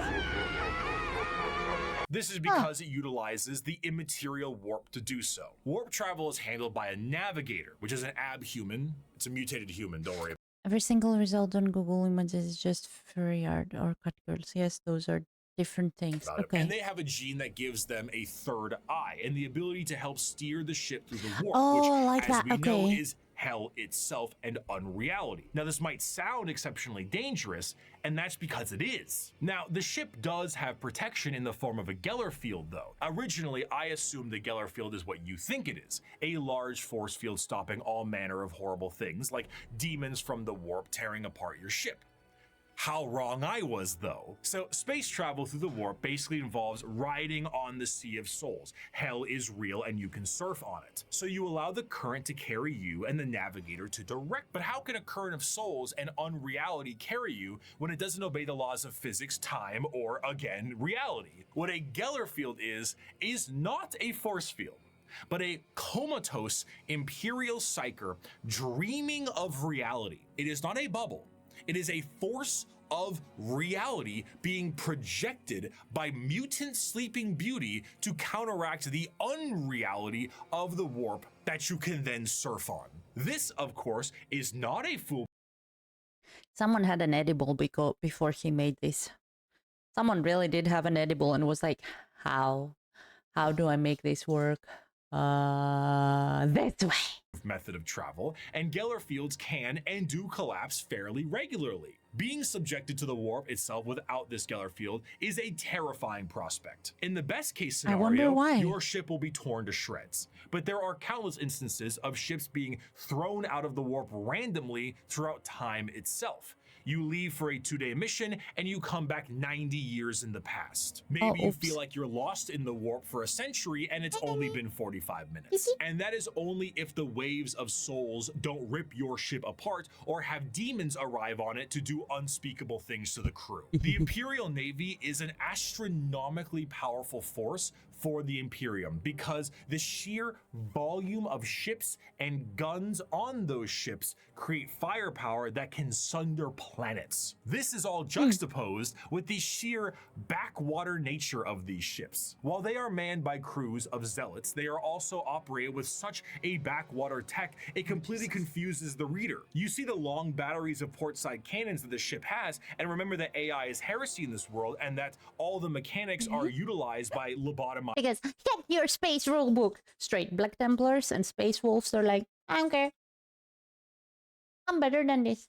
slaves. So how do they load these? Well, they have gun gangs, massive gangs of hundreds of people, The warp engine refueled by a dude who dies horribly putting it in there. And oh, But what is one person when there's billions new? But it doesn't matter if there's billion new. One person is still important. Oh. Loading these cannons. These are genuine gun loader gangs that get into gang wars Not and for the Imperium. squabbles. On the ship's bridge, you may find the captain himself hardwired directly into the ship's chair permanently to control it the best they can. Giant screens of hololith data fill the room, and sensors across the ship are just as likely to tell you information as a serf running up to you with a scroll of parchment is. You reach to a microphone to shout orders down a hallway as paper readouts tell you information of the enemy, and holy sigils and candlelit incense burners gleam your next move. While the is not a specific faction of the Imperium in the same sense and format of this video, it is what shepherds around the entirety of its armed forces. Every Space Marine Primarch had a flagship, and every strike cruiser and battle barge has a story to tell. But if there is a single thing that the Shield of the Navy does the best, it is to help support and supply the monumental forces of the Imperium. The hammer. The Imperium is a meat grinder that views human like as just a number. They solve problems by throwing enough bodies at it until it stops being a problem. That's terrible. Himself, the uncountable men and women of the Imperial Guard. I'm struggling these to things read. have adapted to resist our las guns. If we can't kill them with our rifles, then we'll kill them with heavy bolters. And if we can't kill them with heavy weapons, we'll use grenades. And if grenades don't work, then we'll fight them with our swords and our knives and our bare hands. We'll drown them in our blood. I'm getting sprayed. That's what it means to be a soldier I'll of hydrate the my Imperial eyeballs. Guard. Now follow me.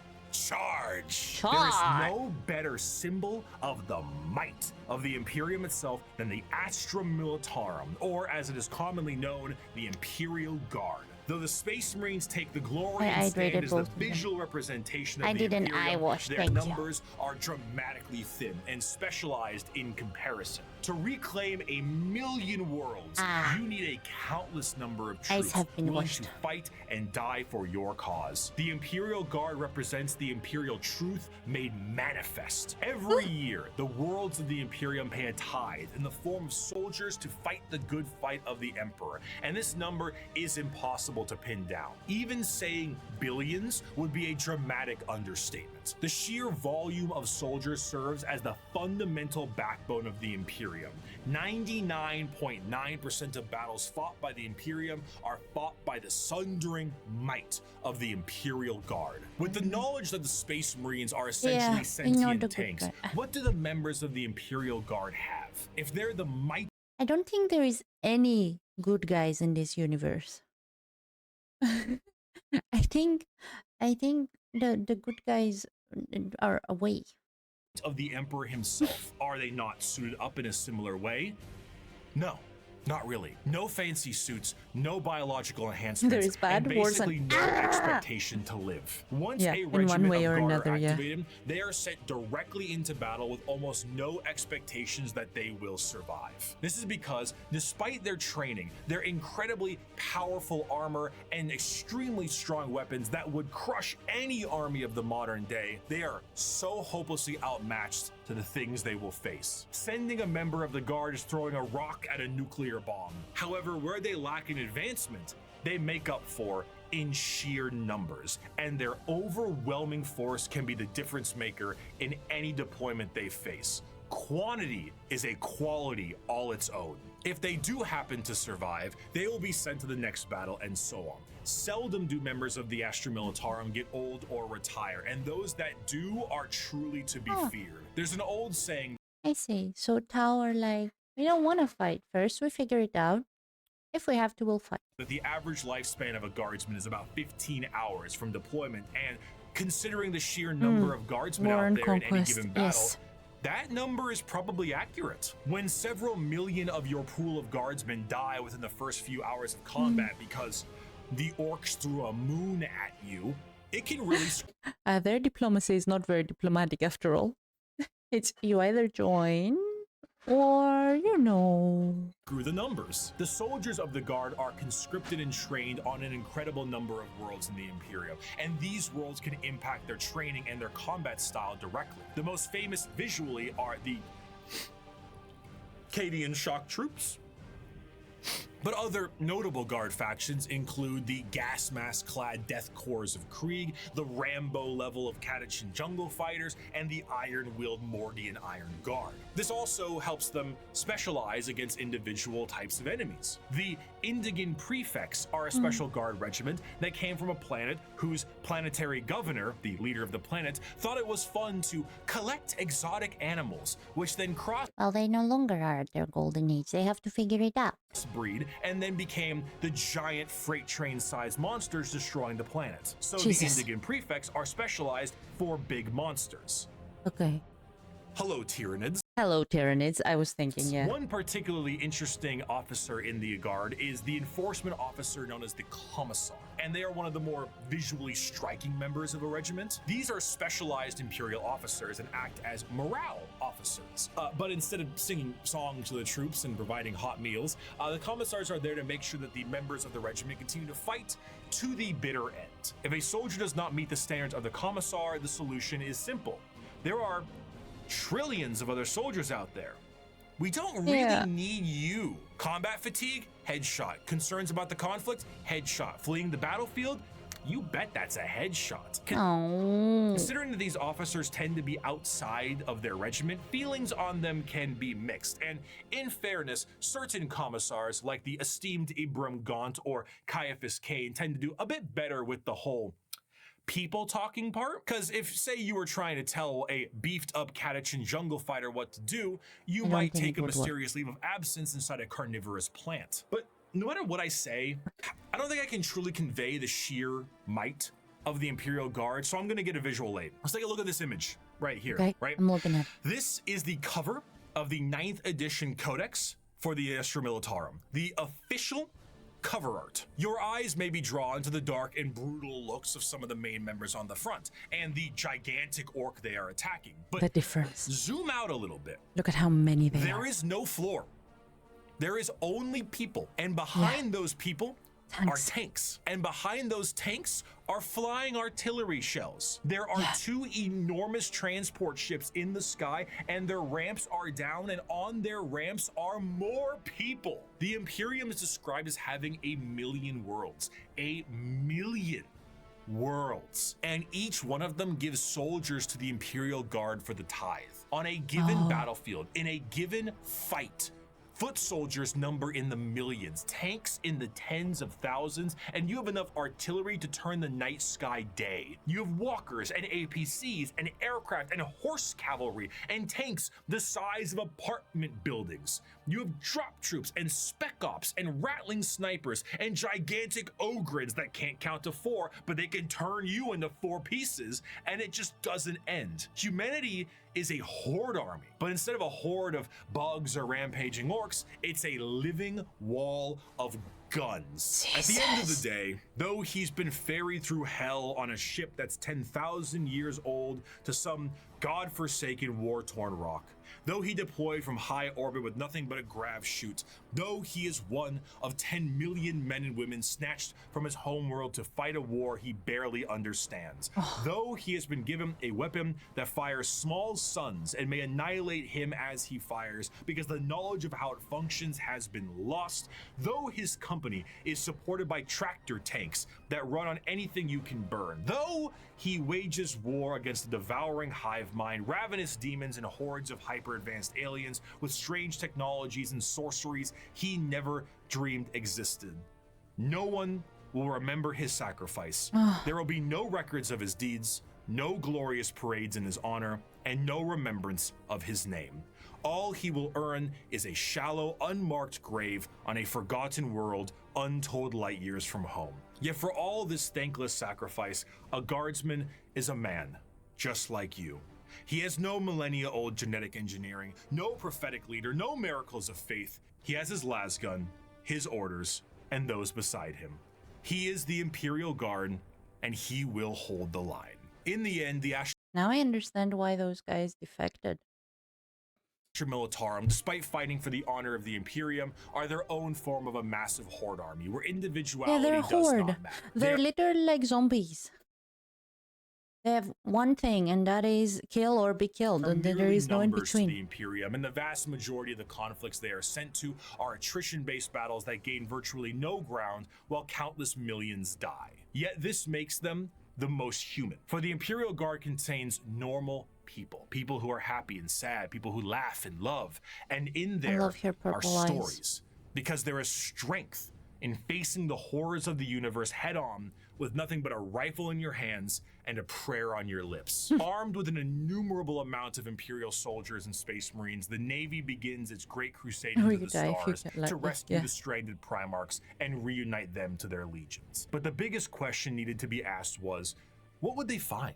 The age of strife lasted for thousands of years. If a civilization was still alive out there in the galaxy, what would they be like? The technological advancements of humanity prior to and during the Dark Age technology was unfathomable. It allowed them to spread through the galaxy with ease and allowed them to settle once inhospitable planets. These branches of humanity were provided with the vast knowledge of human creations and were given gigantic machines to make arduous labor and ease. The spreading of these massive colony ships was known as the Long March, and these ships would be retrofitted into settlements upon arrival to their new homes. Accompanying them were the gigantic pieces of farm equipment that served multiple purposes and the specialized pilots that could maintain them. They were not only able to tend the fields and do labor, but when interstellar communication was cut off, they also did a great job of protecting the colonists against both threats demonic and alien. Because of the significance of these machines, those that could pilot them were powerful enough to be considered leaders, and the upkeep and preservation of the machines and the lineage of those who could pilot them was imperative. These machines, over the thousands of years, would eventually be known as the... Okay, sorry. He must be humble of heart, strong of arm, be savage in war, loyal to hearth, and follow deeds of glory. He must keep honor with all, banish cowardice from his doings, and bring his house no shame. He must serve the emperor and defend the Imperium, thus should a knight rule himself. The age of strife caused these colonized worlds to be cut off from... By the way, I've never seen this point be talked about, actually. They both ruled over the galaxy at the same time, but presumably the Eldari were too busy committing horrific war crimes on themselves and engaging in hypocrisy to care. Oh, okay. So they were like... that's curious. There is a curious little detail. The Imperium, and the reversion of these worlds resulted in the reverence for this farm equipment turned feudal, and the leadership that controlled the devices became viewed as a noble hierarchy. During the Age of Strife, exploratory fleets from Mars found plenty of these worlds, and it seemed the majority of them reverted to a similar state. Like King Arthur seeing Merlin himself, these feudal worlds welcomed the tech priests of Mars with open arms. The mutual relationship between the Admech and the nobility this reminds me of this reminds me a bit of just this scene reminds me a bit of Warframe. That was all. Official. The Admech were able to secure more worlds for being mining captured by the resources and Drukari. potentially I would not want to be captured by the Drukari. long lost STC information, and the noble houses were provided with technological know-how and modifications from the Admech themselves. The suits became more and more specialized, and their history as mere That is very big. pieces of equipment were lost to time. What was once a tractor became a killdozer, and the Imperial Knights were born. Unlike other military aspects in the Imperium, the nobility of the Knight houses remains just that, a nobility-focused feudal hierarchy that swears fealty to either the Mechanicum or to Terra. Like the Knights in our history, once they swear fealty, they can be called to aid their respective allegiance in the heat of battle. The ones that swear fealty to Terra are led by the High Monarch, while the ones with the Mechanicum are led by the Princeps. The ones with Terra might be sent directly to the front line of war, while the ones with the Mechanicum tend to be sent to protect the Forge world. And the heraldry of these houses is what you'd expect from a generic history of knights. Warframe is a very big time thing, like many games of the same genre, so it was a good one to interact with it years ago. Yeah, I also interacted with it years ago, so I don't know how it is now, but it was a great game. It was a great game. pledging allegiances here and there, your run-of-the-mill War of the Roses aesthetic. Except You instead let of me play ponies, down in peace, you have goddammit. No, you become new furniture. gigantic death machines. These knights can't simply be piloted by any old person, however. A member of the nobility of any given knight house must go through the ritual Listen. Makes sense. Makes sense. of becoming. This ritual involves them sitting on the device used to control the knight, known as the Throne Mechanicum, for a full night. What's wrong with that? I mean, sitting in a chair for a full evening sounds pretty great right about now. So, a pilot cannot drive a knight. They can, but it moves about as effective as Ripley from Aliens 2, big, lifter thing. It is, in a sense, a beast that must be controlled, and a pilot must merge with it. The mind of the noble is connected to the machine and must fight with the mental signatures and personalities of the prior pilots as well. Everything a knight experiences in battle is felt by the pilot themselves, be it the general movement in the battlefield or damage sustained by the machine itself. If a knight's leg is blown off in battle, the pilot could experience If he steps on a Lego, he goes like, ow, ow, ow, ow. And then he falls sideways. a broken bone in the same spot. The merging to the machine forever changes the mentality of the noble that experiences it. This connection reinforces a strong degree of nobility and honor in the pilot, and a desire to fight for the glory of their house until the bitter end, as their ancestors' minds are linked directly to the knight. The size of these Until a perfect weapon. Yes, it will destroy all of these armies. The Lego. Just put it on the floor. knights can vary, but generally speaking, they stand in the ballpark of 30 to 50 feet tall and are protected by a thick adamantium armor. Beyond that, they have their own unique ion shield generators that give them added protection, and when it comes to their looks, the most common pattern across the Imperium is the Questoris pattern, and is honestly the one you're probably thinking about right now. But there are also smaller versions like Armigers and bigger ones known as the Dominus. As for a loadout, these guys are essentially a violent Mr. Potato Head. Battle cannons, Gatling cannons, heavy flamers, thermal cannons. Up close and personal, how about a gigantic chainsword or a straight up gauntlet? And for that empty spot up top, screw it. More autocannons, maybe add some missiles. Whatever you can do to make it as over the top as possible, you gotta do it. A squire serves a knight serves a lord serves a baron, and a baron serves a monarch. So who does the monarch serve?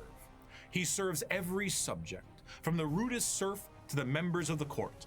Chivalric fealty, when ideally practiced, is not a pyramid, but a circle. Ironically, on the surface, night worlds themselves are one of the least grim-dark settings in the galaxy. Reverting to an ancient time with knights and peasants is almost an escapism from the techno-hell of the modern Imperium. But this, of course, doesn't make it great for everyone. It sounds fun on paper to play a game of knights, but it's not so fun when you're the peasant of that world. For the knights themselves, the knights give their entire lives to the Throne Mechanicum, and their Look, it's the heads. reality is not their own, as they have to hear the voices of thousands of generations of their ancestors controlling their actions and their lives for as long as they live. It's a strange dichotomy. When it comes to Warhammer, most to all jobs tend to be terrible. However, if there was one that could be considered enjoyable, it would be the pilot of a knight, or a princeps of their larger cousins. While it does contain an egregious amount of hardship to be a knight pilot, you do enjoy a wealth of privilege. A knight pilot is often an asshole who can back it up. The rich noble that, despite his braggadocious behavior, is still very much him, and he will continue to be him. But knights are not the only thing that the Imperium found lost in the stars during their Great Crusade. Due to the circumstances of the Age of Strife, humans were changing and adapting to their new homes they were now isolated on. Some of these humans evolved over thousands of years to adapt to these areas,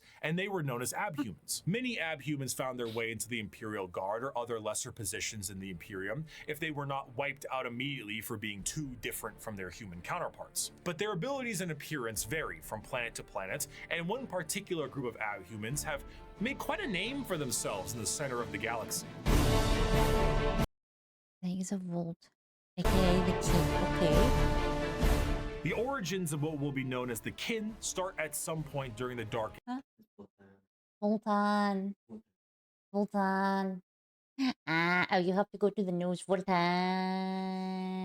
age technology, where their ancestors left a planet that is very much Terra and went to the galactic core to mine it of its resources. They brought along with them everything that they would need for a long-term stay, most important of which were the incredible AI-based supercomputers. Be it guidance, technical or philosophical, schematics, or the ability to upload the memories of a deceased explorer to gather information from them, these computers became an essential part of their everyday life, especially considering that the galactic core is one of the most inhospitable places in the galaxy. It is an exceptionally star-dense location, full of abnormalities, black holes, and sentient hostile nebula. Whatever that last part means. It is not a safe and easy place to make a living, and this only got worse thanks to the warp storms during the Age of Strife. In order to adapt to this area, these travelers perfected a genetic makeup that made their future clones to be more adept to the area. These future clones would be shorter and more robust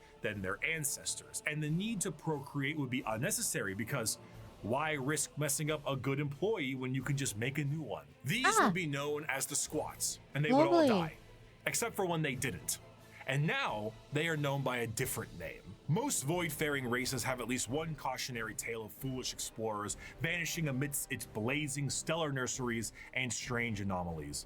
Yet for the leagues of Votann, the galactic core has been home now for millennia. These squat humanoids would begin to establish themselves in the core, and their goals would be the same as their ancestors. Rock and stone! But like, actually kinda, yeah. Whenever one of them would die, they would know that that sucker would need to be uploaded to the machines like their forefathers did. But the original purpose of these machines was lost to time. What was once a technical resource for them turned into a ritual known as joining the ancestors. And the fact that they were clones at this point meant that the same copy of the same individual would be uploaded countlessly. The sheer overuse of these computers and the repeated uploading of redundant data has turned these once powerful supercomputers into your parents' computer after you installed LimeWire on it, and whose 50 Google Chrome tabs definitely contain information they will return to one day. So much corruption that these computers began to develop the makings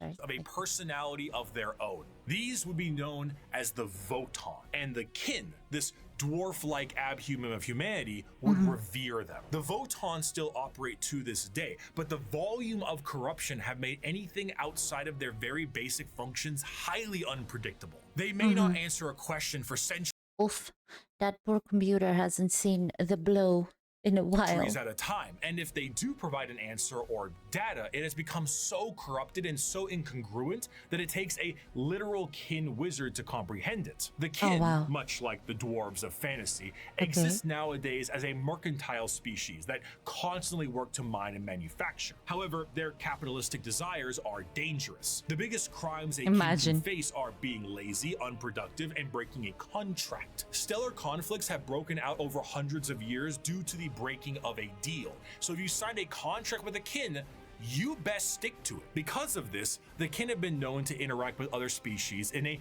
fairly common manner. This includes humanity, who have met various members of the kin multiple times, but constantly considered them to be all a different species. Famously, the Imperium noted that the kin they referred to as the squats were their own species and were wiped out by the Tyranids. Little did they know, they were still around. The kin are acutely aware of two things. The first is that the humans of the Imperium are deeply terrified of technology, so the sheer existence of the Votann is a secret as well as the truth. This extends also to the Iron Kin, sentient robots that are treated in the same esteem of flesh and blood kin, because kin is kin. The second thing they are aware of is where they're from. They are fairly confident that they are from Terra, and they know that if this secret was to be known by the Imperium, that the Imperium might want to take ownership of them and everything they've built. So the more alien they are, the better. Now this sounds fine and good, right? Because if they do, they'll be like, no, you don't exist. What could possibly be wrong with these guys besides the to hyper late stage space capitalism? Well, we have to go back to their creation. The kin are an entirely clone-based race made from the computers that are exceptionally difficult to recreate. These machines, the Votann, are becoming more and more unpredictable and derelict. If anything were to happen to these machines, it would be a twofold ending of the kin. New kin cannot be reproduced, reducing their numbers, and the existing kin would have no further purpose because the end that awaits them would be non-existent. The horror of the kin civilization is that the entire purpose of their lives is to do the best they can at their duty and upload all they know to the Votann, their ancestor cores, join their ancestors. But doing so is actually the thing that is killing these supercomputers in the first place. The ancestors were dead, but through the first truths, their legacy continued. And though their eyes had shut long ago, indeed the ancestors were watching, not with a gaze from eons gone, but with the eyes of every living kin. Each generation was the embodiment of the ancestors cast anew by the Votann. The galaxy changed, stars died, planets were destroyed, and civilizations fell. But as long as the Votann endured, the ancestors still lived. I do want to end this last bit with an enjoyable quote from one Kim. As you may have assumed, the Leagues of Votann are space dwarves with a corporate sci-fi motif. But they are still very much dwarves. They're squat, they're strong as hell, and they hold serious grudges. This time it's just more about your That's so funny about dwarves. Well, I mean, you get what I mean. That they actually hold grudges. It's like, no. Tracks than anything else. I am and grudge. so because of this, they might treat most things about how you would expect a capitalistic dwarf would treat things. You misunderstand, human. I am not here to debate. I am not here to compromise. What you see as yours, I am taking for my kindred. You want to bargain? Torek, unholster our means of negotiation. As the Great Crusade continued, humanity would find their missing Primarchs, reestablish the locations of all their various worlds, and finally reclaim what the Emperor was always hoping for. But eventually, all the Emperor sought to build would be his undoing. His original attempt to have all of the Primarchs lead his great armies and usher humanity into the better ages would end up crumbling down. And we will learn about how the Imperium backslides and the horror of the modern day of 40k in part 2. I will see you very soon. Thank you so much for watching. You will, my dearest Bricky, you will. That was an incredible video, very informative. We are definitely not watching the second one now. We are definitely not. Jesus, took me 4 hours. I'm bad at this, you guys. I need to get better. He really